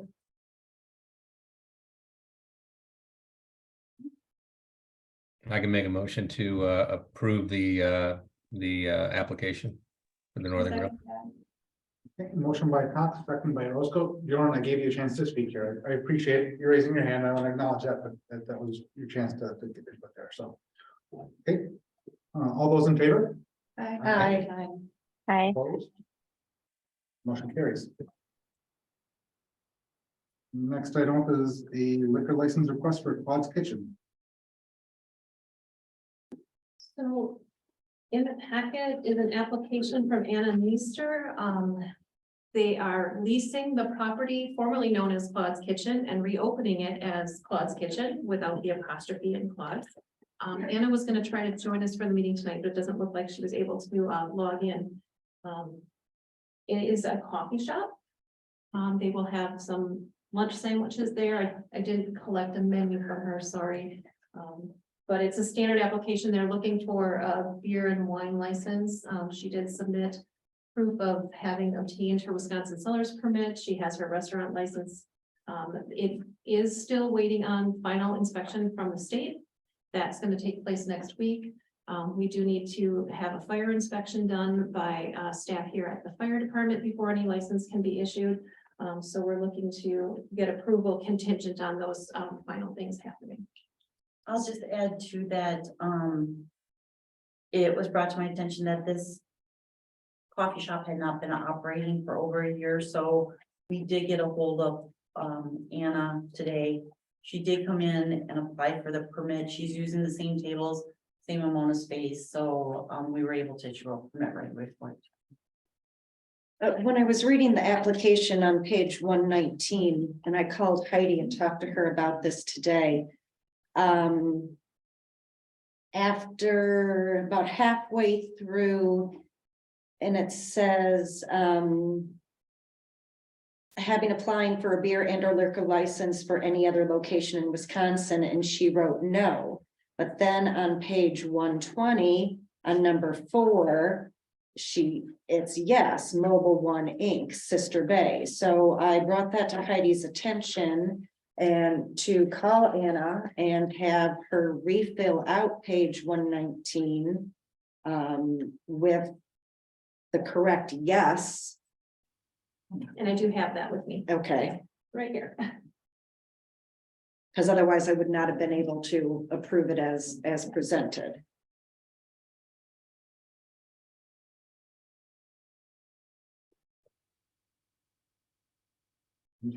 Permission to speak? Oh, is that you, Anna? Yes, this is me. Hi, how are you? Go ahead. So I wasn't sure how to apply properly, so we went today and did the corrections to the application. There's a chance we're going to be selling the gas station, so I wasn't sure if I should still apply, as interested or not. Well, right, because you're applying for a new one today that's going to be prorated. The license will be issued immediately. You still hold one at the gas station. So as of today, all those things are true. Okay, and so then we did the corrections today. Yep, so we're all set on that. Thank you.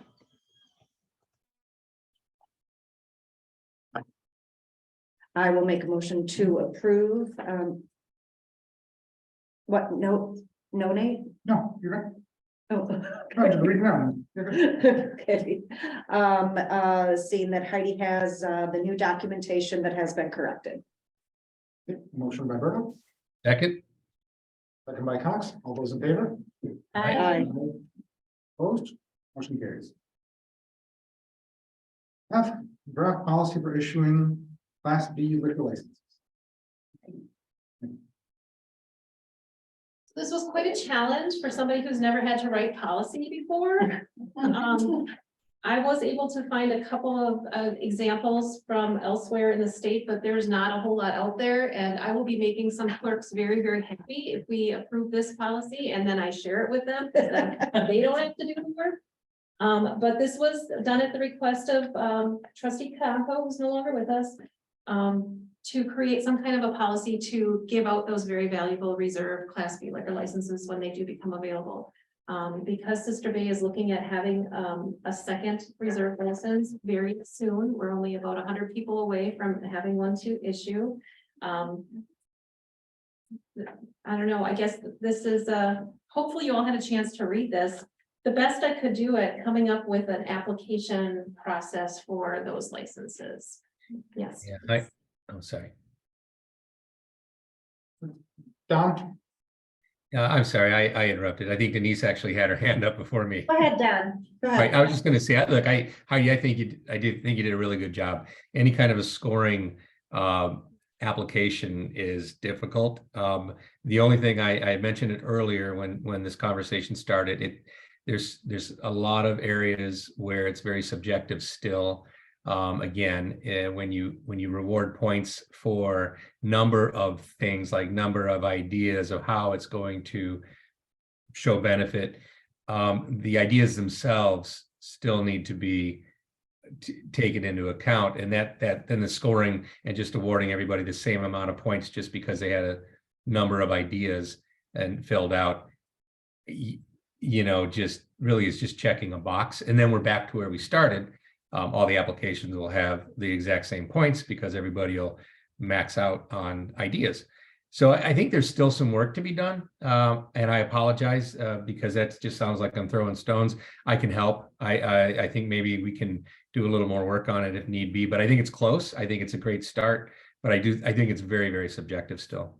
And I don't know if it's going to get us to where, I know Chad had recommended we have a scoring system, and I think that's a great idea. I don't know if this is gonna give us what we needed. Those are just my thoughts on it. Okay. I sorry, agree Denise, with go you, ahead. Don. That the scoring, at least the questions that are in here currently are subjective.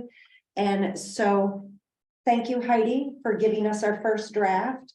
But these are the, some things that I think we should also add to the scoring, which I think will make it at least a little bit less subjective. And I'll see how the rest of the trustees, feel. And I know some of these are already on the questionnaire, but it doesn't mean that they're being scored. So they can be in both places. My first one to add would be how many new jobs will be created, how many full-time, and how many part-time. Are you open year-round? And then you could say, well, you know, what does year-round mean? So we need to know how many days a week in the summer or in the height of the season, and then off season, what that is. And then what your hours of operation are in possibly the different seasons to determine, you know, if you're open 1 day a week, you know, November, December, January, February, March, is that really year round? Subjective, but, you know, I think we get a little closer. Is there employee housing available for the possibility of creating these new jobs? What percentage of the business is liquor? And what is maybe food or other? You know, is it a full-fledged bar? Or is it something else? Have you in the past, and I guess this would apply to somebody who already has a business within the village, have you participated in and or donated to the community through events, monetary donations, volunteering, etc.? I mean, we could come up with maybe a little bit more expanded if we felt that was appropriate. If you are a current business member, are you a member of SBAA? Is there enough parking? It talks about here and how many employees, how many patrons, you know, but what kind of parking is there? If you have a current existing business, how many seats do you currently have? Also pertaining to parking. That it could be a business that maybe doesn't meet the current code. I guess Denise, what I'd really love that to say is how do you plan to manage transportation issues? Because Well, I can say that too. I've said too, that Yes. it's not a parking issue, it's a transportation issue. Yep. What type of business is it? And is it owner operated? And do the owners live in Northern Door County?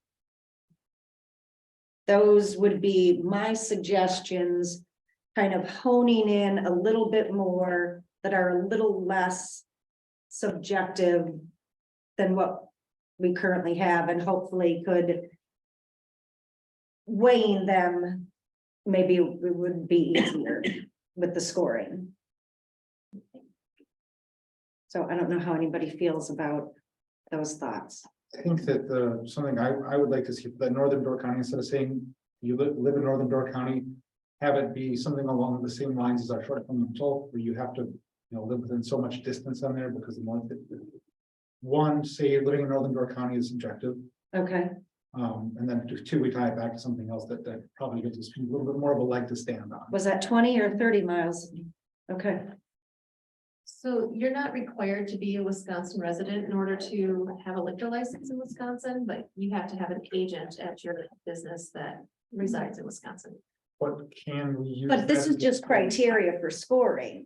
You know, are we gonna have people owning a business who are committed to our community, to who we are, be part of that community? Are they going to volunteer? Are they going to give donations when Gibraltar asks for post-prom or things of that nature? I mean, that's more what it's gonna do, not necessarily legally what they're bound by. my question on there would be, what can we legally ask for? Because I like all that, but there's probably some stuff we might want to follow up and that to help us make sure we don't get ourselves in trouble. Yeah, I'd be interested to know if we can legally ask for your tax return to see the donations, because I think it's easy to say, yes, I donate to all of this stuff, right? Although that you have to donate quite a bit to be able to claim it on your taxes, so maybe. But it could be show up. volunteering. I mean, that's easy to check on. Economic impact is easy too, because through DCEDC, they have a model where you can plug in your data and it'll show you true economic impact in the community. How many direct jobs, how many implied jobs, things like Oh, and that. maybe we should ask about starting wages. Mhm. These, For all staff members. right, I don't think anybody, is in Northern Door is hiring people for less than 15. Well, the pig is, unfortunately, but, I do think the housing thing is nice because, that is an issue, right? So we need to make sure that they're able to provide, if you give them a license, they're able to provide housing for them instead of having somebody else bear that burden. or not being able to get the employees, like the pitch I made at Plan Commission last month. So you want to, expand and grow a business or start a new one, whatever it might be, but where's your help gonna come from? And I, not to get brought off this agenda item very far, but I think that's something we need to consider with everything we're looking at. For businesses. Yep. What's gonna happen for employee housing, because it touches everything. And that's, the other thing he's talking about is it gonna be open year round? And also, how many days a week is gonna be open? That is something that is absolutely impacting Northern County, where people are staying closed 2 and 3 days a week in peak season. And that's something that's unheard of that we can try and do something about a little bit. Your village ordinance requires that a business be open for at least 150 days during the year. So, I think that's something to build on. I think a lot of the suggestions, I think they're all good. And I think they can all be scored well. One of the things that just came up tonight might happen again and probably will. There's only 3 of the licenses available right now. You just mentioned, I think the Bowl, Husby's, and now Northern Grill have those 3. As we saw happen tonight, this wasn't an expansion of business that was awarded. There was no award for employee housing or new employees or new economic benefit to the village. Think about all the other people in town that have the other liquor license and or just have beer and wine licenses. I have a feeling we're going to see a lot of our current business owners potentially want to expand their business just by having alcohol available. I would hate to have the list of questions just preclude them from getting a good competitive bid in. If it's weighted too heavily of this is a brand new business, we're building a new building, we're going to be hiring people, and it sounds like that's we're going down that path a little bit with some of these questions. But it could just be somebody that has a beer liquor license wants to add more to their menu. And until I can see it on paper and when Heidi retypes it, if the trustees, if everybody agrees that we should add these, yeah, it'll be pretty obvious then whether or not it's leaning too much that way with the questions. We do want to make sure this gets adopted though before August, before we have the new numbers. Yeah. So, if anybody has anything else, maybe get it to Heidi. So that she can put it in that draft to bring back next month. Can we maybe see a draft prior to the meeting, or do we have to wait? Heidi could send it out. You just can't reply to all when you receive it. So, You see it. As you do, Heidi. Bjorn? Yeah, so this is part 2 of what I'm talking about. So can I just offer just a suggestion that we would like to know as an interested applicant? Is that okay? Sure. Okay. So number 1, I think we'd like to know if these, like, I love the scoring, but I think we'll need some guidance if this is gonna be a mandatory awardal system, or if it's just advisory. So I think we'd like to know if, okay, let's say business A scores 100 points and business B scores 50 points. If by scoring 100 points, does that mean business A automatically gets the license? Or is the village still reserving some discretionary authority to say, hey, we love that business A scored 100 based on this criteria, but we don't really care, we're giving it to business B.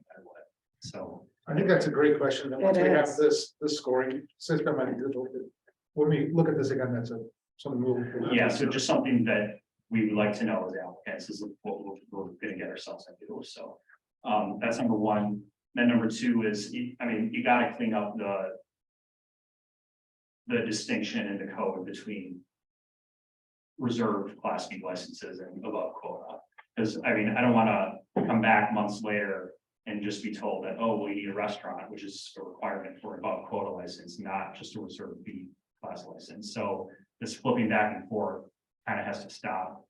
It can't just remain conflated in the code, only for the village to, you know, potentially come back months later and say, oh, well, actually, you need a restaurant there for the reserved Class B license per code. So, I mean, sure, you can give some weight in this score system to whether or not there's a restaurant versus tavern, et cetera. But I just don't want to be told months later again, oh, well, you need a restaurant at the property per code, so don't bother applying. So I think we're just gonna ask, I mean, I mentioned this multiple times at previous meetings. There just needs to be a distinction drawn in the code that closely follows state statute that draws the distinction between reserved Class B licenses and above quota Class B licenses. So just We can certainly take that request under advisement. I'm gonna try and get some clarity on that. So in Heidi's and Julie's opinion,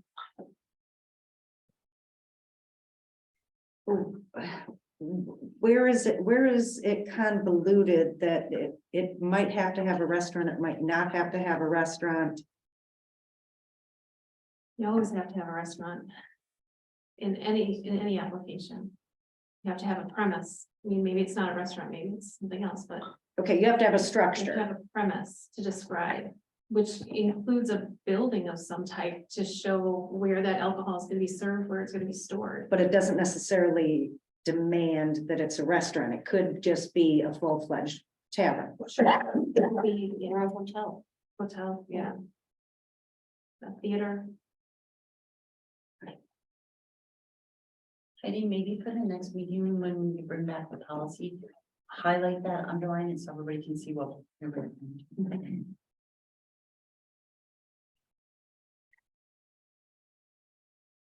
Any other discussion? Otherwise, I think we've given you a little bit to go on there, Heidi. Yep. But we really appreciate that draft.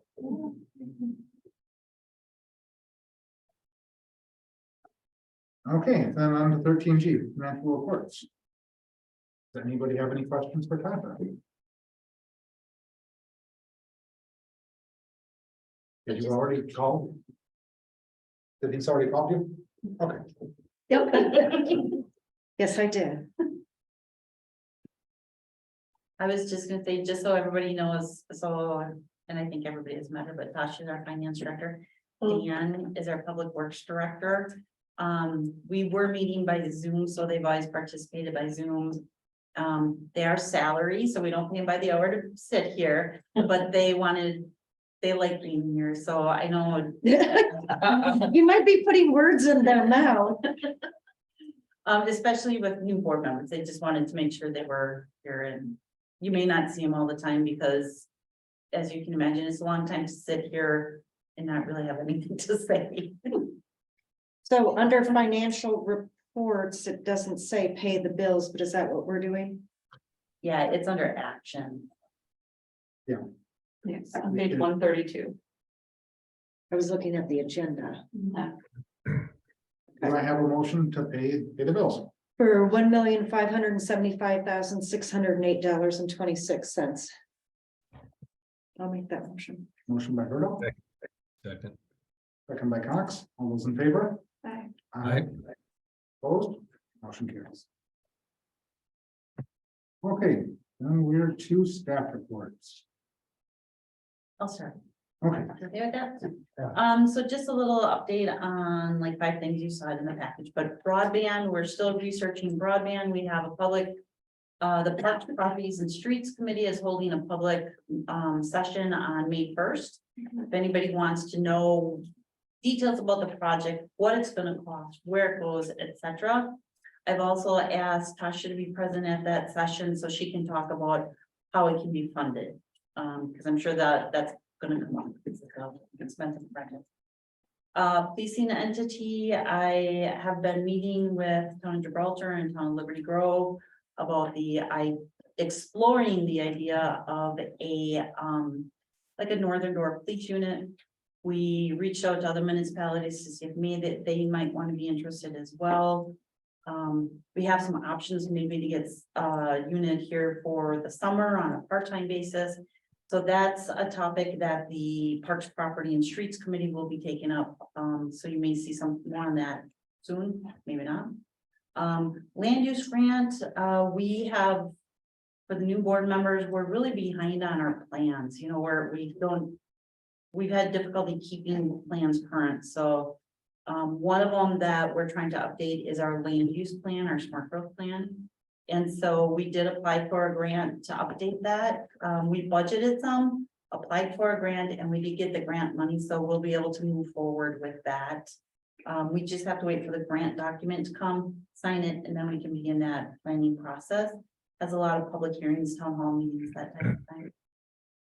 Census data, I just wanted to make sure everybody saw the new census data. This kind of helps you understand about our community and hopefully guide some of our decisions. Basically, we are a senior community, half of our population are seniors. We have a high poverty rate. The high veteran rate, high disabled rate, so that's good to know. So I just wanted to make sure we saw that, because I don't think we see that all the time. And then the last thing is I talked with Dan, and Dan wants to offer a wastewater tour.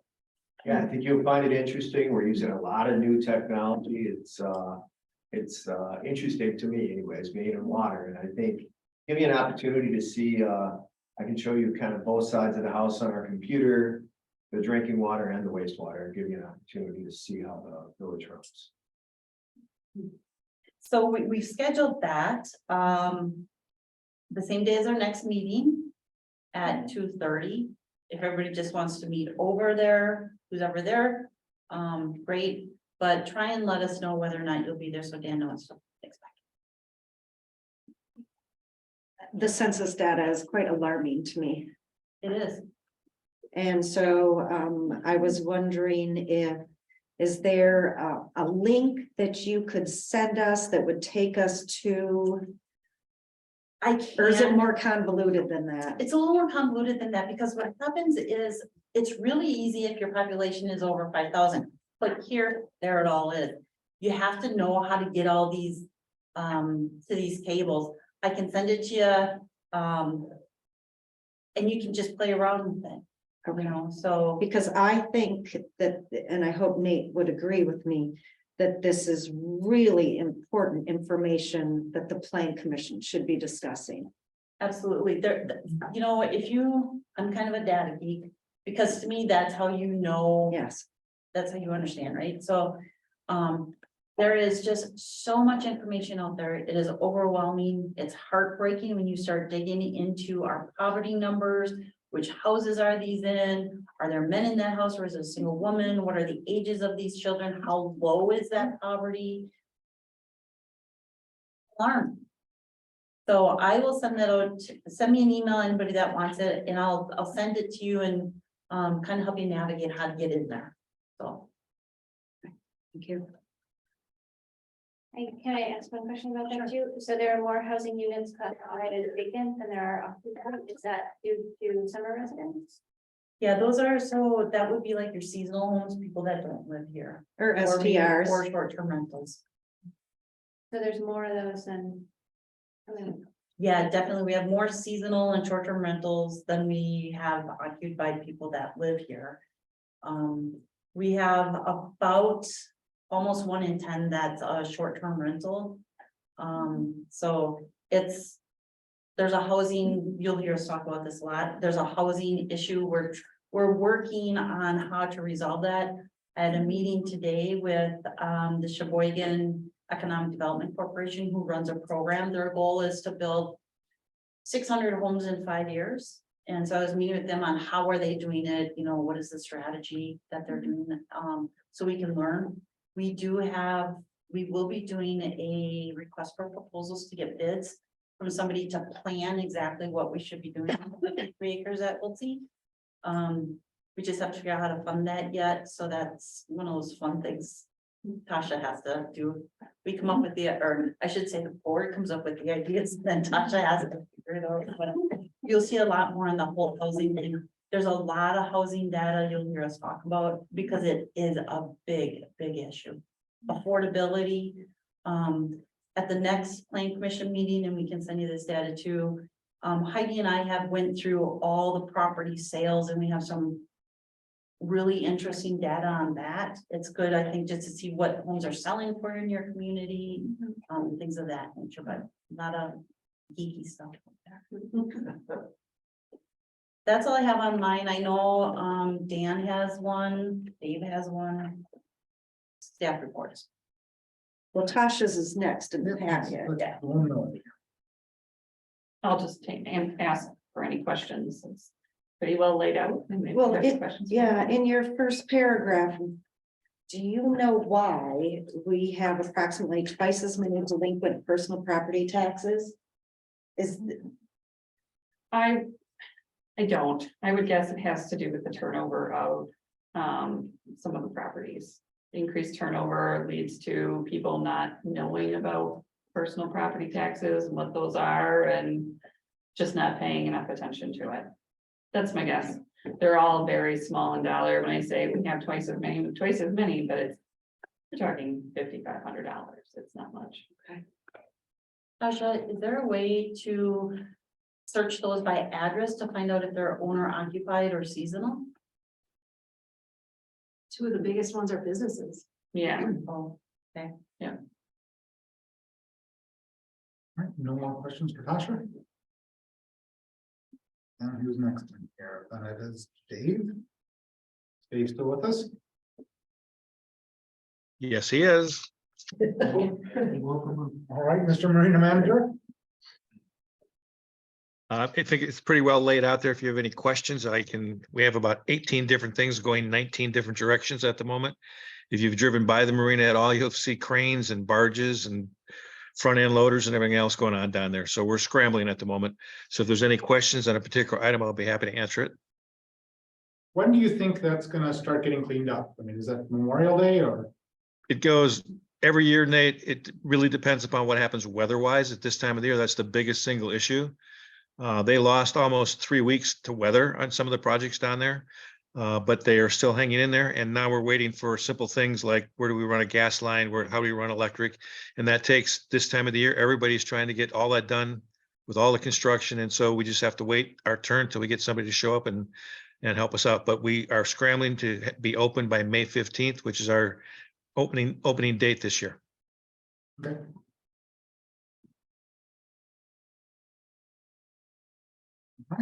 Any questions on the Parks report?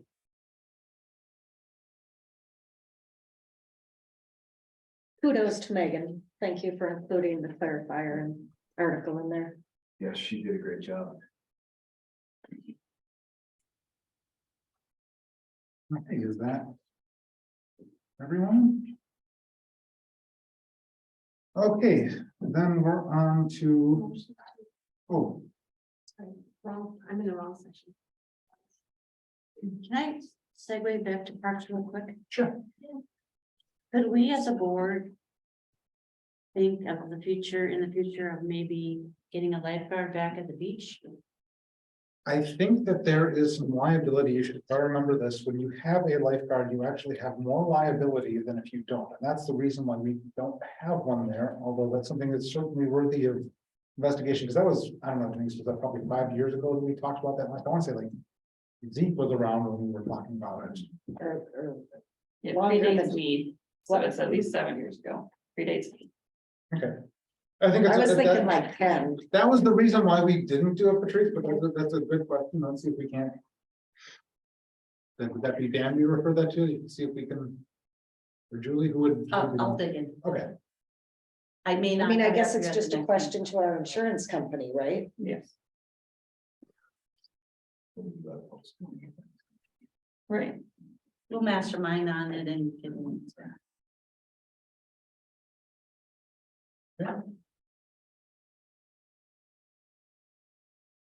well, I think that takes us to committee appointment discussion. So talking with Julie, we don't have a clear delineation on when appointments stop and start. They had always, since I've been on the board and plan commission, I always presumed they started in May. And there's not a lot of clarity on that. So Julie was concerned that we didn't have committees for the next few weeks of meetings. So I wanted to talk to every board member before I made committee appointments, and I've talked to several of them. I want to talk to the rest of you.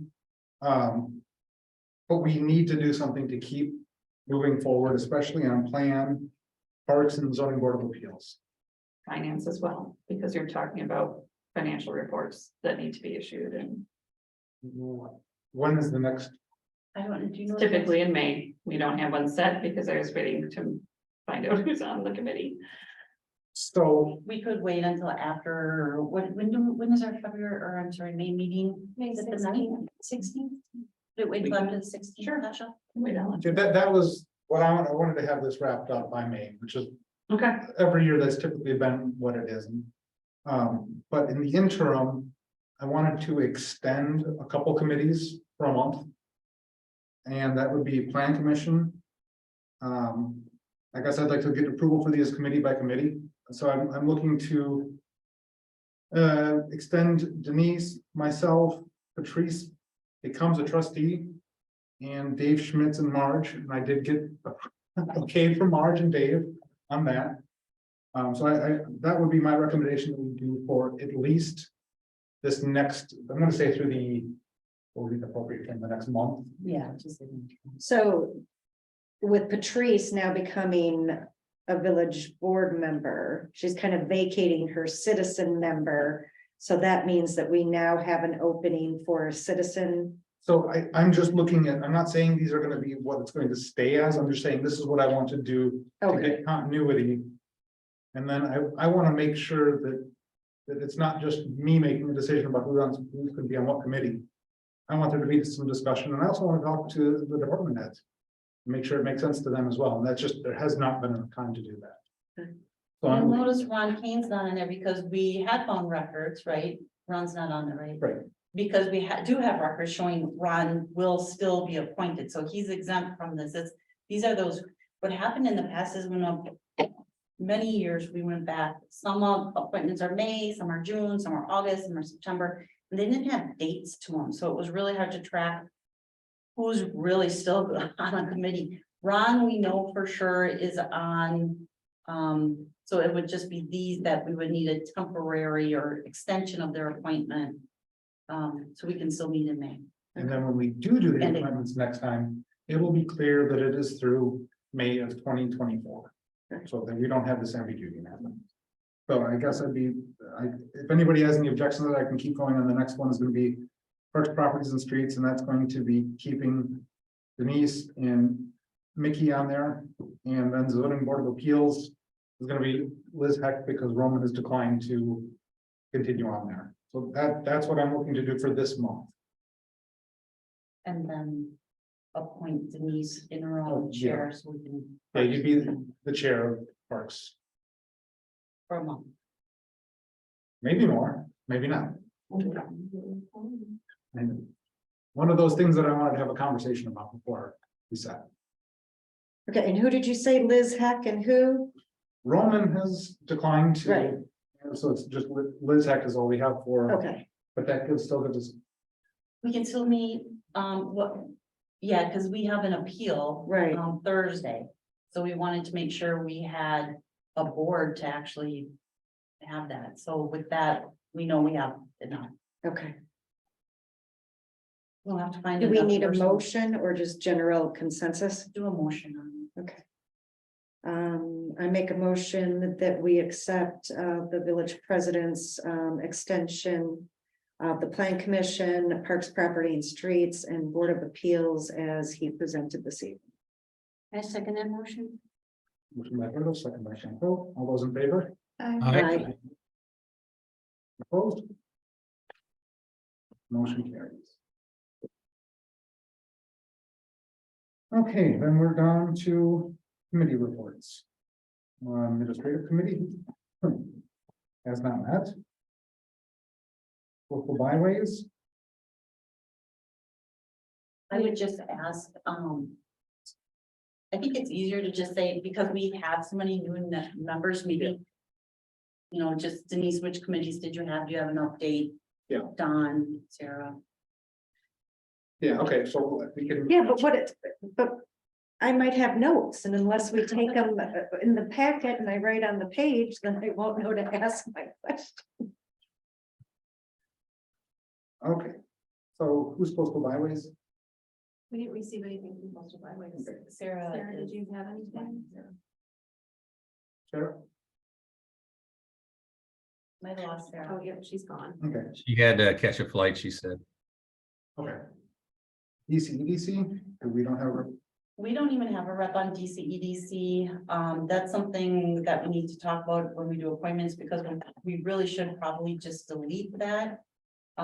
They actually went and found someone else, a different community. So we'll have to find out if they still want an appointment from us. okay, Oh, wait. They filled a position from a different community. Okay, so with DCEDC, what happens is they have X amount of openings. And then they have, what we've been doing is we just keep appointing somebody to that committee. And that's not the way it works. DCEDC board has to approve the person that's being appointed. So we may appoint somebody and they may be like, no, we don't want you, you know? So what happened is there was a vacancy and they went and appointed someone else from Southern Door to DCEDC. So now, however, they may still have a Northern Door opening. We don't know. You know, maybe that was a new position they created.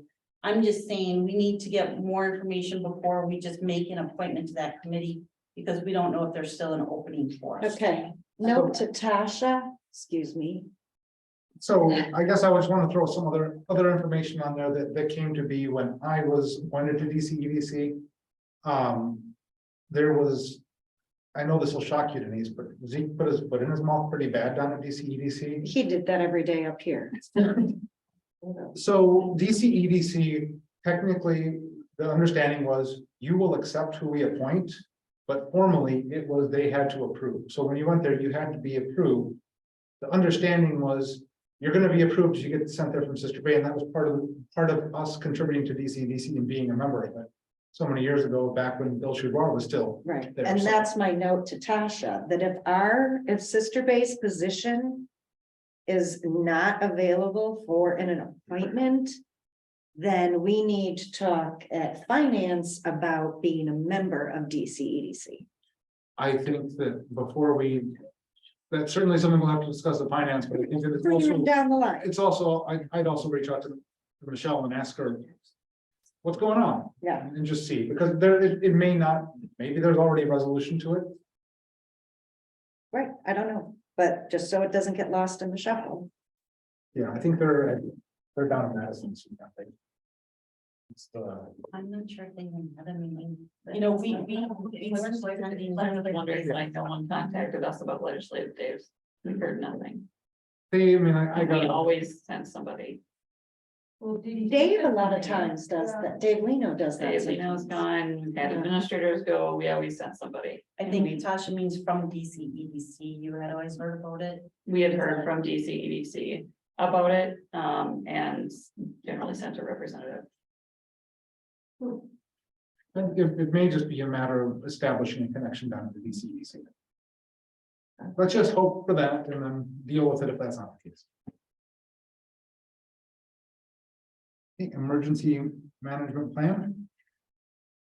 We were supposed to meet, I think, yesterday, but our fire chief and county guy could not make the meeting, so it was canceled and we have not, rescheduled. Finance committee, Has not met. fire board.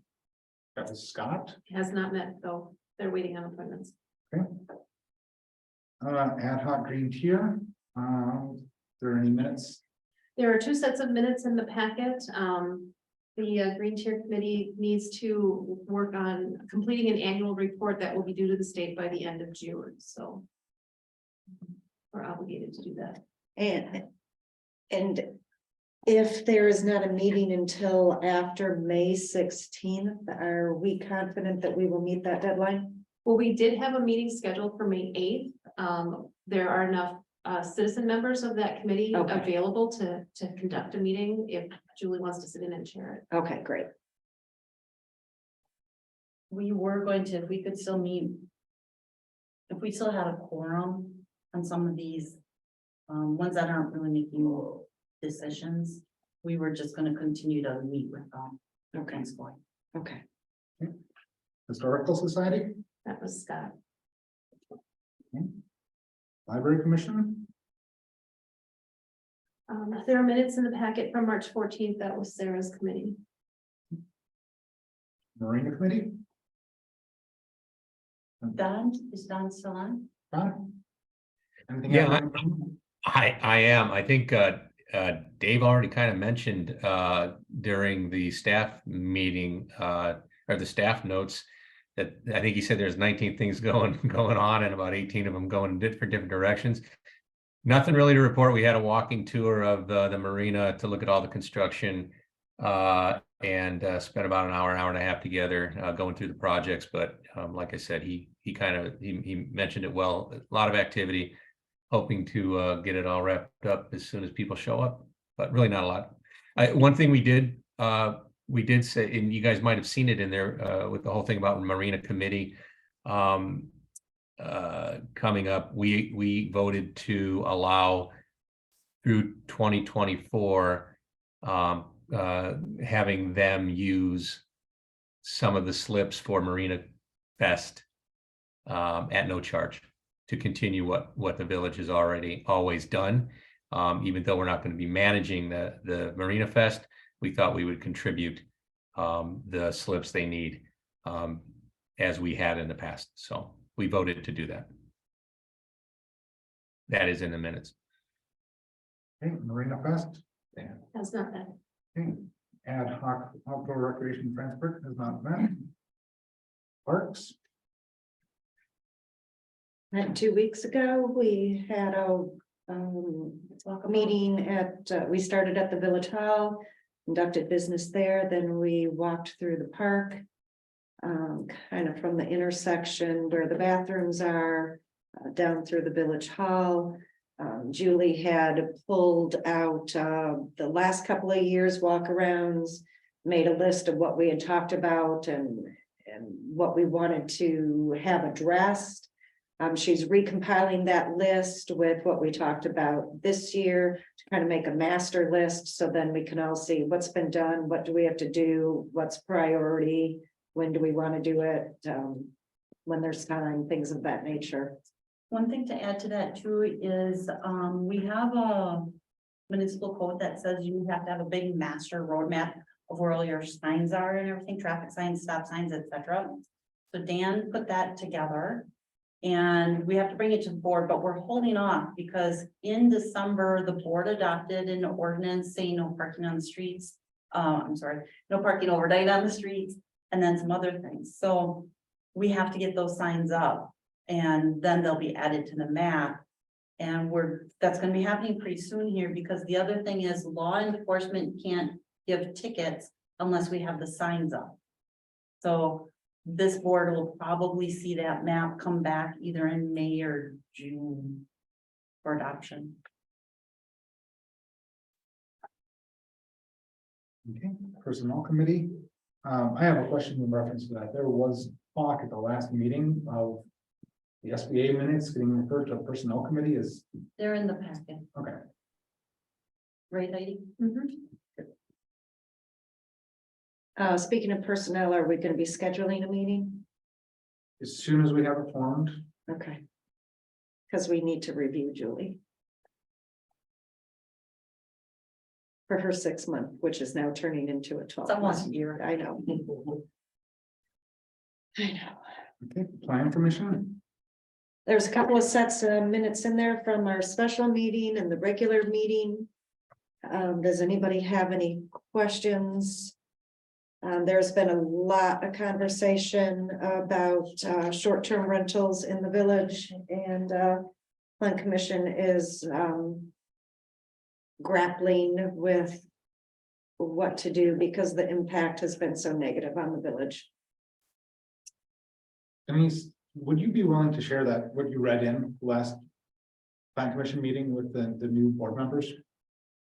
Sure, Because I think that was a very, still on my computer. I can send it to Julie right now.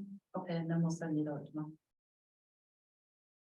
Patrice, you've already read that, so. Patrice sent me a nice text. Everyone needs to hear this. SBA. Liaison got here, tourism zone. Nothing really to report there. Looking into a little bit about what they can do for us to help us with our short-term rental tracking and things of that nature. So I'll be reaching out to Juliana. She's been giving me a lot of data on the numbers. But nothing as far as the meeting goes. Utility. We met for 15 minutes. Short and sweet. Everything's well. You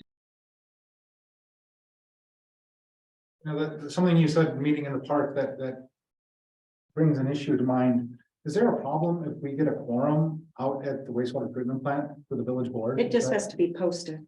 That's why it's on the same day as the meeting, because if we have enough people interested, if we have enough for a forum, we'll just do the meeting, recess, then go into the regular. We'll take care of that, to make Okay. sure we're okay. Okay. Very good. The Village Hall Planning Task Force. They have a meeting scheduled for this coming Monday. There's a lot of citizen members on there to make it work. And maybe Dan. Maybe Dan. I didn't- I didn't know. Interim chair of that. I was not made aware of a meeting for this Monday, and I'm the only trustee that's actually still on the committee. Are you available? What time is the meeting and where is it? 9 o'clock at the Village Hall. Hang on a second. Yeah, 9 o'clock at the Village Hall. All right.